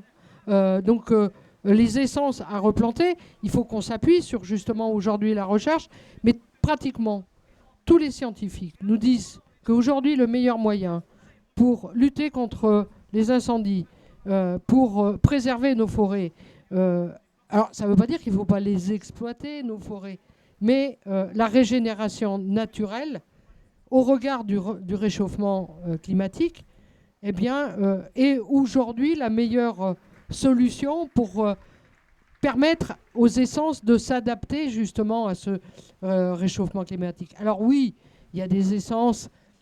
Il faut qu'on arrête le pin. Il faut qu'on arrête de replanter des pins. Il faut qu'on arrête de replanter du Douglas dans certaines régions où on sait que le Douglas, en dessous de 1000 mètres d'altitude, c'est pas possible. Donc, oui, il faut qu'on fasse confiance. Et on a aujourd'hui un certain nombre de scientifiques qui nous disent qu'il y a des essences qu'il faut adapter en fonction des territoires, mais aussi en fonction des sols. Parce qu'on ne plante pas la même chose dans les Landes qu'on plante dans le Var ou dans les Vosges. Donc aujourd'hui, on est plutôt, la plupart des techniciens forestiers, et c'est pour ça qu'il y a beaucoup d'expérience sur la question de la régénération naturel, c'est-à-dire à partir des graines et de laisser repousser ce qui existe sur nos territoires. Mais moi, je voudrais revenir sur la question que tu as soulevée, la question des moyens pour l'ensemble des services publics. C'est la révision générale des politiques publiques qui ne date pas même seulement de la politique de Macron. Hein. Voilà. Nos services publics se sont dégradés d'année en année, que ce soit l'hôpital, que ce soit les moyens pour les collectivités, que ce soit la recherche, que ce soit Météo France. Et avec Florian, on avait dans le cadre de la proposition de loi contre la lutte des incendies de forêt, on avait fait des propositions avec des amendements pour notamment l'OFB, pour l'ONF, pour Météo France, et dans la proposition de loi que nous avons déposée sur justement la gestion forestière, on avait abordé toutes ces questions-là. Alors c'était une proposition de loi qui touchait que sur 12 articles. On ne pouvait pas tout mettre, mais je rappelle quand même que ce texte, malheureusement, n'est pas venu dans l'hémicycle. Il a été signé par 8 groupes parlementaires, sauf le RN et LR, qui n'avaient pas signé, et que j'espère bien qu'il sera redéposé par le nouveau Front populaire pour pouvoir justement poursuivre ce travail de prévention. Et quand je parle des révisions de la RGPP, c'est que derrière la RGPP, c'était aussi de privatiser des services publics. Et quand on parle des sapeurs-pompiers, on voit bien que leur mission aujourd'hui, c'est quoi? C'est remplacé par des ambulances privées qui aujourd'hui n'ont pas la capacité, les moyens pour pouvoir répondre à toutes les sollicitations sur nos territoires et en particulier sur les territoires ruraux. Moi, je le vois dans mon département, ils ne veulent plus intervenir, les ambulanciers. Et les sapeurs-pompiers, ils n'ont plus les moyens. Donc, on laisse les citoyens aujourd'hui, moi je vais le dire comme ça, parfois des décès et des gens qui ne sont pas pris en charge à temps. Je vais juste apporter une réponse pour Météo France parce que lors de mon mandat, j'ai été amené à visiter les installations de Météo France à Toulouse et j'ai été surpris déjà par le métier de prévisionniste. Je ne savais pas du tout en quoi ça consistait. Et effectivement, par mesure d'économie, j'imagine, ils viennent de remplacer une partie des prévisionnistes par l'intelligence artificielle. Et on a vu les résultats que ça a donné parce que depuis le début de l'année que ça a été mis en place, il y a eu plein d'erreurs de prévision. Et les prévisions étaient catastrophiques. Et du coup, il y a des prévisionnistes qui sont obligés de repasser derrière l'intelligence artificielle pour pouvoir corriger. Et ils disent que c'est le début, il faut que ça se mette en place. Et puis en fonction des corrections qui seront faites, ça fonctionnera mieux par la suite. Mais voilà, c'est encore une manière d'illustrer cette économie des services sur les services publics. Et on voit les résultats que ça donne. Et ensuite, quant à la sécurité civile, effectivement, si demain on arrive au pouvoir, alors je ne sais pas, ça sera à discuter avec les organisations syndicales, avec les représentants... la fédération des sapeurs-pompiers, mais pourquoi pas, là, à l'heure actuelle, ils sont sous la tutelle du ministre de l'Intérieur. Pourquoi pas créer un secrétariat d'État à la sécurité civile, quelque chose de transversal, essayer de faire collaborer aussi, d'inclure les associations agréées de sécurité civile, parce qu'elles jouent aussi un rôle important lors des catastrophes, celles qui prennent en charge... les personnes dans le besoin, en les hébergeant, en leur fournissant des lits, des couvertures. Donc ça pourrait être une idée, une suggestion de créer un secrétariat d'État à la sécurité civile. Après, il faudra en discuter avec les premiers intéressés, c'est-à-dire les forces de sécurité civile. Je vais passer la parole à Sébastien. Juste sur Météo France, avant il y avait un ingénieur prévisionniste en fait par département. Et il y a plein d'antennes départementales qu'on confirmé. Ça veut dire qu'il y a toujours des ingénieurs prévisionnistes, mais par exemple, quand il y a un BRAM, un bulletin régional d'alerte météorologique, ils font quand même un briefing. Mais ça veut dire qu'avant, chaque ingénieur parlait en fait à son préfet. Et que là, maintenant, en fait, il y en a un, il se tape 8 préfets et il fait un brief de 30 minutes en fait, de chaque préfet. Donc le 8e, peut-être qu'il est un peu fatigué et qu'il est moins bon en fait, quand il parle au 8e. Souvent, c'est par ordre d'importance des préfets. Or, c'est la question de... je ne suis pas sûr qu'un département plus petit, ce soit moins important en fait, de préparer plutôt qu'un département plus gros. Surtout que les plus petits, souvent, ils ont moins de moyens. Donc ça pose quand même la question effectivement en fait des moyens. Moi je vais plutôt parler de l'hôpital à l'histoire de 45 minutes. Les pompiers sont le dernier service public, c'est-à-dire c'est celui en fait qui reste quand on a fermé le commissariat, quand on a fermé les centres sociaux, il reste plus en fait que les sapeurs-pompiers, ou ce qu'il en reste. C'est la révision en fait de la carte hospitalière. Parce qu'il y a des fois, avant, l'hôpital, il n'était pas à 45 minutes, pas parce que tu t'es éloigné, mais parce qu'on a fermé des lits, on a fermé des services, on a fermé des hôpitaux, que les routes ne se sont pas toujours améliorées, surtout que dans les endroits où c'est vallonné, la question de la météo, voilà, ça change des choses.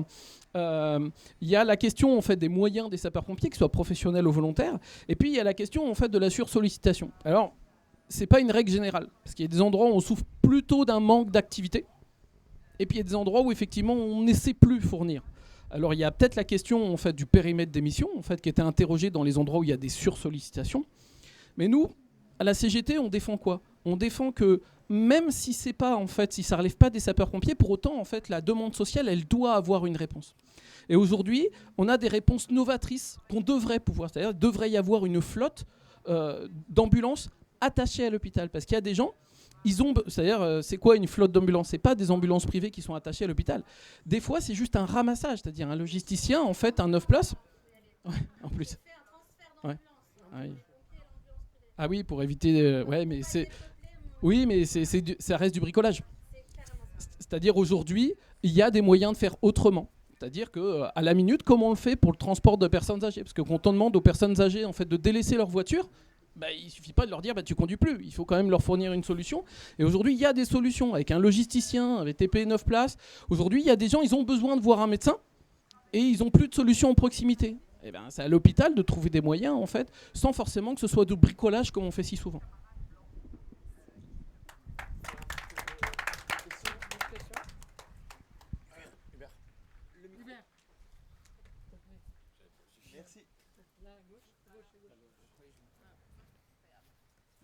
Oui, bonjour à tous. Merci beaucoup pour vos interventions.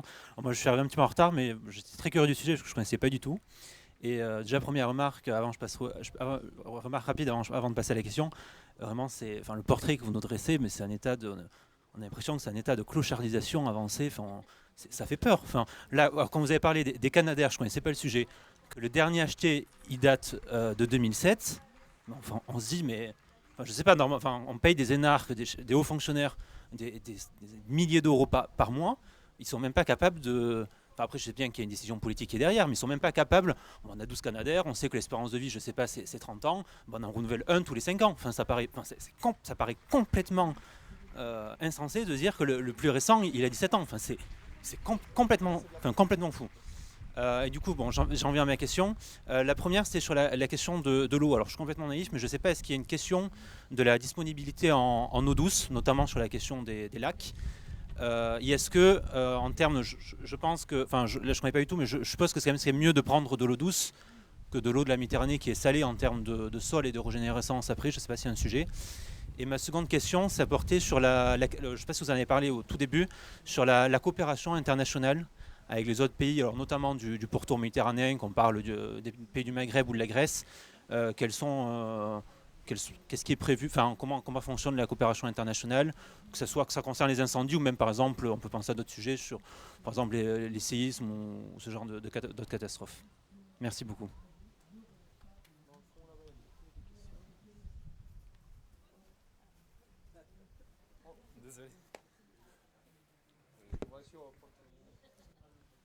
Bonjour.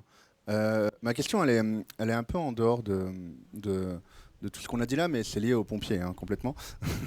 Mais je me demandais, en fait, les services publics, ils sont en train de crever, sauf un service public, la police. s'en fichent de la police dans l'histoire, mais ils ont entre autres une sacrée capacité de com pour valoriser ça. Je me dis, les pompiers, j'ai du mal à croire que ce ne soit pas un des corps civils les plus appréciés en France. Enfin, en tout cas, moi, soit j'entends parler des pompiers, c'est les pompiers, quoi, tu vois, c'est quelque chose d'important. Est-ce qu'à un moment, il y a une stratégie dans le corps des pompiers pour essayer de faire changer ça eux-mêmes, de prendre les choses en main et de mettre en place des campagnes de com, de dénonciation de ce qui se passe, etc. Ou est-ce que les pompiers en soi sont trop désunis entre eux pour réussir à faire ça? C'est la question de la désunion parce que j'ai aussi assisté à des trucs en local de pompiers qui ne sont pas d'accord entre eux, qui parfois peuvent aller assez loin, quoi. Donc du coup, je me pose cette question-là, quoi.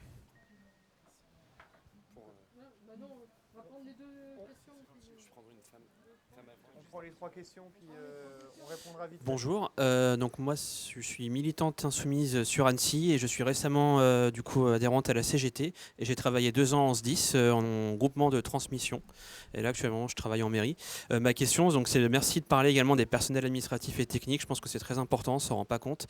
C'est par rapport au réseau Antares et l'évolution qui est annoncée notamment du réseau Radio du Futur, le fameux RRF qui dépend de moyens de relais civils en fait de communication et pour moi ça semble être un vrai désastre sur le plan technique et je suis renchéri sur une question qui serait peut-être plus politique, notamment sur la question des marchés publics, que ce soit en mairie, on se dit, j'ai remarqué en fait qu'on dépend beaucoup de grandes entreprises, de très grandes entreprises pour ces marchés publics et qu'on perd des compétences en interne avec des délégations ou des cabinets de conseil qui font qu'on a moins en moins en fait, on va dire l'appréciation des fonctionnaires, des agents et qu'on délègue de plus en plus au privé et j'ai l'impression que c'est une vraie catastrophe. On a des entreprises qui font vraiment n'importe quoi par rapport à ça, j'ai l'impression.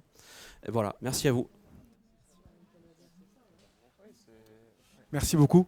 Je suis conseiller municipal dans les Bouches-du-Rhône, à Martigues, et une ville qui a aussi été balafrée par un gros incendie il y a 3 ans. Mais au prochain conseil municipal, en septembre, on nous propose déjà une convention avec des conseils départementaux de SDIS. De mon point de vue, elle se résume en gros à aider les gens qui ont des piscines à acheter une pompe, quoi. En gros, c'est ça, hein. Et ma première question, c'est qu'est-ce que vous pensez de cette mesure-là en soi? Parce que moi, c'est difficile de m'y opposer, mais en même temps, j'ai l'impression qu'elle cache toute la forêt que vous avez montrée là. Et ma deuxième question, qu'est-ce qu'on pourrait faire en tant que conseiller municipal dans une ville, quoi, avec nos délégations à nous, qui pourrait être intéressant pour améliorer le travail des pompiers? Je crois qu'il y avait encore une question là, puis on va s'arrêter sur les questions.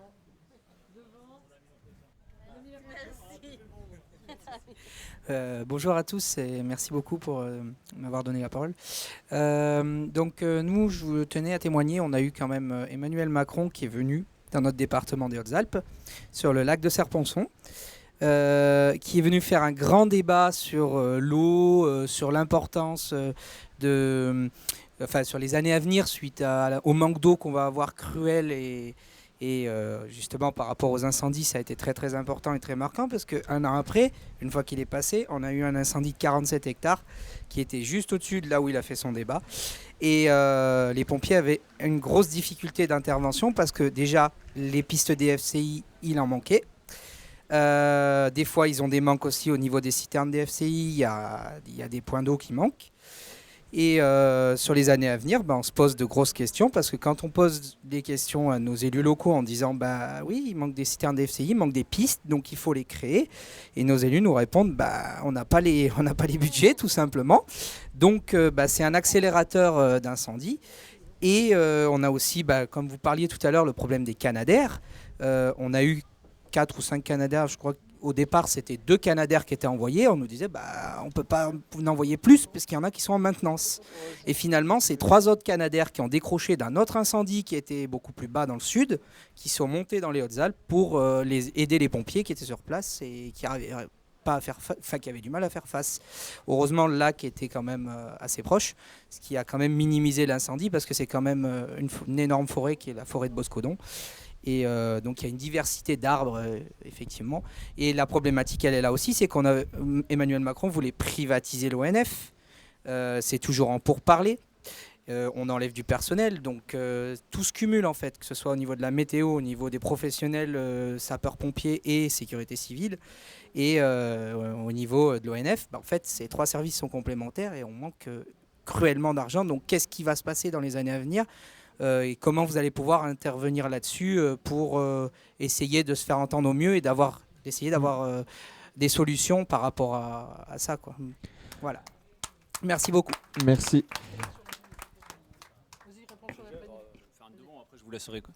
En 2 mots, je vous laisserai après compléter, mais effectivement, de toute façon, ce que vous venez de dire et ce qui a été dit, c'est aussi cette planification que nous on dit et que Emmanuel Macron a repris un petit peu les termes, mais dans les actes, ça n'a rien à voir avec ce que nous on propose. Et effectivement, d'avoir des Canadair qui ont 30 ans, d'avoir pas de citerne, pas de chemin et tout ça. Ça se prévoit, et effectivement c'est ce que disait aussi Florian tout à l'heure, c'est que se retrouver à changer 10 Canadair au même moment, c'est un problème.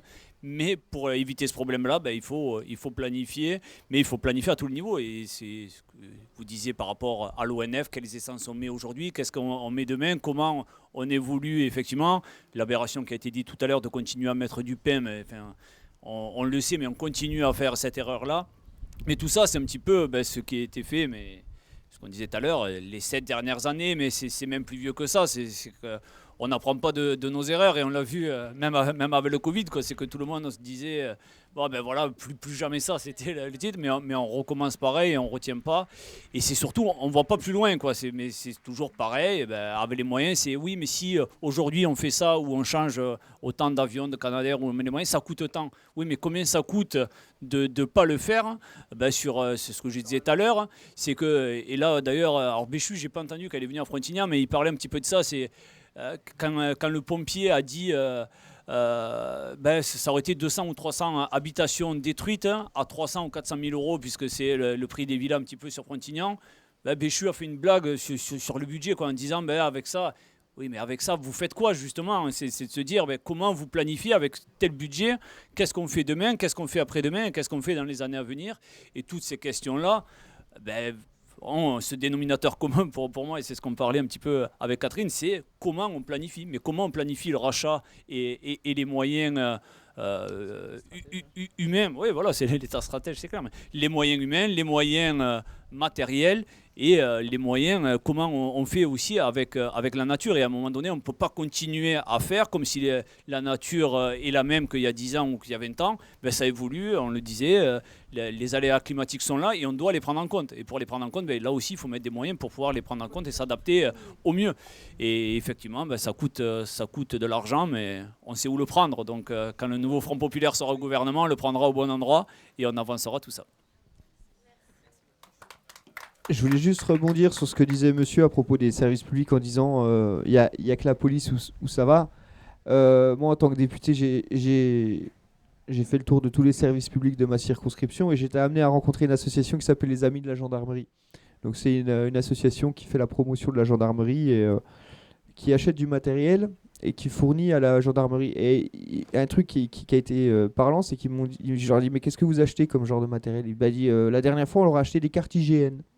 Vous savez, les cartes IGN. Je leur ai dit, mais pourquoi vous leur achetez des cartes IGN? Il dit, par exemple, quand il y a quelqu'un qui est perdu au Ballon d'Alsace, là, chez moi, dans les Vosges, il n'y a pas de réseau, mais ils n'ont pas de carte. Et je dis, mais ils ne sont pas capables d'acheter des cartes? Et il me dit, non, ils n'ont pas les moyens, ils n'ont pas les budgets. On leur a acheté des écrans d'ordinateur aussi. Donc, je veux dire, les services publics, tous les services publics, ils sont au bord du précipice.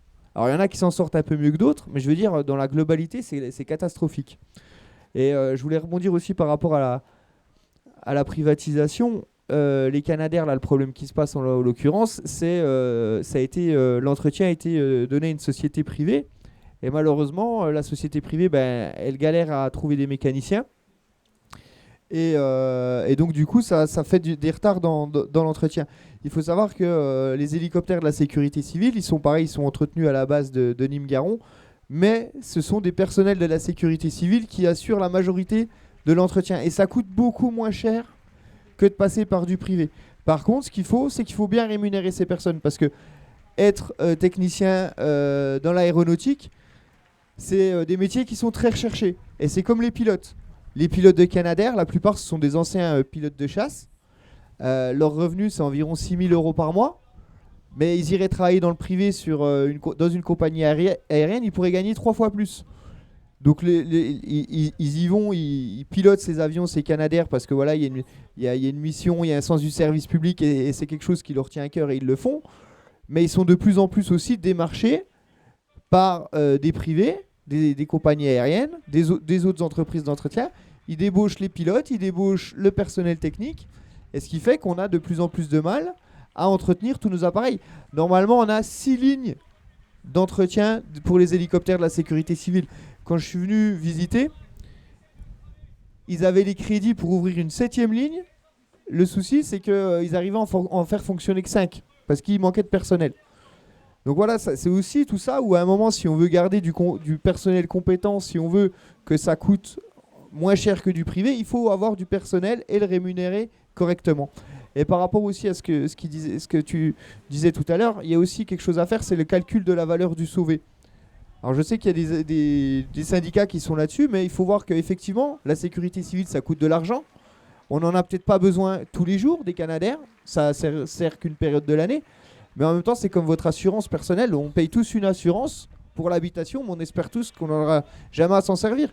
Et à un moment, ce qu'il faudrait calculer, c'est la valeur du sauvé. C'est-à-dire quand les pompiers interviennent sur une catastrophe climatique, que ce soit sur un incendie ou une inondation, voir combien ils ont fait économiser à la société, à l'État, aux compagnies d'assurance.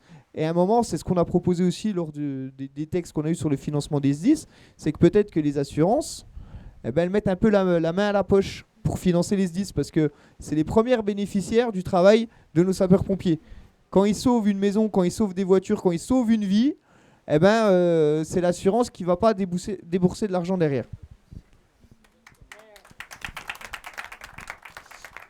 Juste un mot, quand tu parlais de la police, on a parfois la police qui intervient en fait pour sécuriser la chaussée sur des interventions. Et le camion d'intervention sur la voie rapide, il n'y a pas de cône, ils n'ont pas de chasuble. C'est-à-dire les seuls qui n'ont pas de chasuble, c'est la police qui vient sécuriser l'intervention. C'est dire à quel point en fait peut y avoir des problèmes de moyens. Quand vous avez le camion qui est spécialisé pour la voie rapide, qui arrive, qui n'a pas de chasuble, c'est les seuls. C'est-à-dire même les victimes, elles ont des chasubles, tout ça, ils n'ont pas de cône. Ça pose quand même la question de en quoi ce camion il est légitime pour intervenir. Les Allemands, ils ont une logique particulière. Alors ils sont protestants, en fait, on est historiquement catholique, mais eux ils considèrent que quand un hélicoptère il a sauvé 2 vies, il est remboursé. Ce qui oblige à calculer le coût d'une vie. Bon, je pense qu'il ne faut peut-être pas faire ça, mais par contre, on pourrait peut-être s'inspirer effectivement de se dire, bah voilà, on trouve que les pompiers coûtent cher, parce qu'on a des jouets qui coûtent cher et que, comme l'hôpital, ça fonctionne 24/24. Sauf si on se dit, bah, le soir à 20h, on débranche et vous vous débrouillez, vous verrez, ça coûtera moins cher. Je ne suis pas sûr que ce soit une très bonne idée ou un très bon modèle de société. Mais par contre, se dire que les pompiers, c'est un investissement au bénéfice de tous, on verrait peut-être les choses en fait un peu différemment. Et alors je vais essayer de répondre. Il y en a plusieurs qu'on peut regrouper. D'accord, ça marche, je vais faire. Sur l'eau. Sur l'eau, alors il y a plusieurs questions, on va toutes les traiter en même temps. Le conflit d'usage, on y est déjà. Ça veut dire qu'en 2022, il y a tout un tas d'endroits où pour éteindre les feux de forêt, le plus simple pour nous, c'est d'utiliser de l'eau potable. Et bien c'est arrivé qu'on vide le réseau d'eau potable. C'est-à-dire que la SOR, Veolia, appelle le maire pour dire dans 2 heures, il n'y a plus d'eau au robinet. Il faudra attendre 3 jours pour à nouveau en avoir. Donc je rappelle que le lac de Serpenson, en 2019, ça a servi à envoyer de l'eau en Espagne parce qu'à Barcelone, il n'y avait plus d'eau au robinet. Qu'à Séville, ils vont couper l'eau. Et qu'à Casablanca, pour la première fois, ils se posent la question en fait, de dire vous arrêtez de remplir vos piscines, tout, alors que la sécheresse, ils connaissent un petit peu. Ça veut dire que la question de l'eau, c'est une question, nous on commence à connaître les conflits d'usage, mais par exemple Israël-Palestine, 5% de la population mondiale, 1% des ressources en eau. C'est-à-dire que c'est un problème depuis longtemps. Ça veut dire qu'il y a d'autres moyens et qu'effectivement, je reviens sur la convention en Martigues, le fait d'utiliser l'eau de la piscine, c'est aussi une manière d'éviter d'utiliser de l'eau directement potable. Parce que quand on va faire des ponctions, on va faire des ponctions beaucoup. Je pense par exemple à un collègue dans les Bouches-du-Rhône. La première heure, à 5h du matin, personne n'utilise l'eau. On a consommé 200 mètres cubes sur le premier poteau, celui qui était à côté, plus les autres poteaux. Ça veut dire que quand on a besoin d'eau, on a des besoins massifs. On a nos lances, elles sont à 500 litres minute. Ça veut dire que tout de suite, ça fait des très gros robinets. Par exemple, Frontignan, moi les chiffres, sur les 36 premières heures, c'est 280 largages, ce qui est énorme. Ça veut dire 1400 mètres cubes. D'accord ? Et ça, c'est que pour les avions. Ça veut dire qu'on consomme des millions de mètres cubes pour l'extinction des feux de forêt. et que j'ai rencontré une fédération il n'y a pas très longtemps pour essayer de mesurer. Parce que si jamais on le mesure, peut-être que les pompiers, ils essaieraient d'utiliser moins d'eau. Pas forcément pour éteindre les feux, mais il y a des feux, on les éteint pas. Je pense par exemple aux feux de paille. Donc la question, c'est pourquoi on continue en fait de mettre autant d'eau sur des feux dont on sait qu'on ne va pas les éteindre avec de l'eau. Ça, c'est une bonne question. C'est-à-dire que là-dessus, c'est la culture des pompiers qu'il faudra interroger. Parce qu'on a dans notre doctrine le laisser brûler. Mais dans les faits, comme on n'a pas expliqué au chef d'agré qui va être confronté à la prise de décision, il se débrouille. Il se dit ouais, mais c'est sûr que si jamais j'utilise d'eau, comme les pompiers la payent pas, mais la collectivité la paye, il se dit on va rien me dire. Si jamais quelque chose tourne mal alors que j'ai pas utilisé d'eau, j'ai décidé de laisser brûler, je vais avoir des comptes à rendre. Donc en général, le laisser brûler, il existe dans la doctrine, mais personne ne le fait. Parce qu'il faut éduquer les gens et leur donner des outils. Sur les feux de voiture, on a des bâches qui permettraient en fait de ne pas utiliser d'eau, si ce n'est pas des batteries au lithium. Mais les bâches, on la paye et l'eau pas. Et on n'a pas fait de test scientifique pour dire, voilà, c'est pas d'un point de vue des pompiers, mais d'un point de vue de la société, qu'est-ce qui est le plus intéressant ? Parce que la bâche, elle a un nombre limité de feux avec lequel on peut éteindre. Alors on se dit, un feu de voiture, c'est pas très grave, mais on en fait 50 000 par an. Et donc ça veut dire que ça pourrait avoir un effet si les pompiers ils arrivaient à s'intéresser à cette question. Parce que ça veut dire qu'on a démarché, nous, la question de l'eau, c'est une question qu'on traite depuis 2021, on a démarché des institutionnels. On travaille avec Florence Abetz, qui est une hydrologue de renommée internationale, et elle est juste stupéfaite qu'on vienne en disant il y a quand même des moyens, en fait, dans certains domaines, d'utiliser moins d'eau en utilisant en fait, les brûlages dirigés, par exemple, pour les feux extérieurs. En utilisant, comme par exemple à Landiras, il y a le génie qui est venu et il a fait un aplat. Sur 10 km, il a fait un trou de 50 mètres de large. Comme ça, le feu, il est arrivé, c'est arrêté. Alors, on ne peut pas faire ça dans la forêt de Tronchet parce que c'est des chênes. Mais ça veut dire qu'on a des outils qui permettraient d'économiser de l'eau. Alors, peut-être que ce serait que 10% de ce qu'on appelle l'eau perdue. Parce que la DECI, maintenant, en fait, l'agence de l'eau, elle considère que c'est de la perte. Comme si c'était une fuite sur un réseau. Voilà, peut-être que donc voilà pour l'eau. Sur la question du lac de Serponçon, il y a quand même aujourd'hui le lac de Serponçon, il alimente aussi les canaux d'irrigation en fait qui vont et qui sont très sympathiques pour tous ceux qui font de la culture dans les Bouches-du-Rhône, etc. À part qu'il y a même des moments où c'est vide. Et donc pour la vidange l'hiver, et on s'aperçoit que même les pompiers ils se disent c'est pratique quand on se plante là parce qu'on éteint les feux tout de suite plutôt que d'avoir des problèmes d'acheminement d'eau. Il faut que je termine. D'accord. Sur les PATS, évidemment, ils sont indispensables parce que c'est ceux qui réparent nos camions, c'est ceux qui font nos salaires, c'est ceux qui font l'accueil et font fonctionner l'ensemble en fait, des services, que ce soit formation, en fait, qui entretiennent nos bâtiments, parce qu'on a beaucoup de bâtiments construits. Il y a des endroits où il pleut dedans, en fait, c'est ceux qui aménagent nos locaux, donc évidemment, ils sont indispensables et soumis au même risque en fait, des particules. Sur est-ce que les pompiers ils pourraient être plus forts s'ils s'entendaient tous ? Évidemment.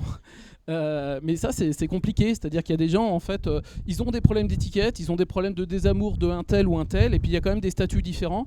Parler d'une même voie professionnelle et volontaire, ça voudrait dire que les gens, en fait, ils conçoivent non pas leur statut, mais une idée du service public, et qu'il y a des gens qui conçoivent ça aussi comme un loisir, une passion. Et la manière, en fait, le financement, tout ça, on voit que c'est totalement un truc abstrait qui ne les concerne pas. Eux, ce qui les intéresse, c'est l'exercice avec leurs mains et leur compétition interne, en fait, un peu viriliste, et que ça nécessiterait, en fait, qu'on éduque les gens au métier qu'ils font, pour moins parler de cassos, en fait, et essayer de comprendre qu'on est un service public au bénéfice de la société et qu'on doit se concevoir comme tel.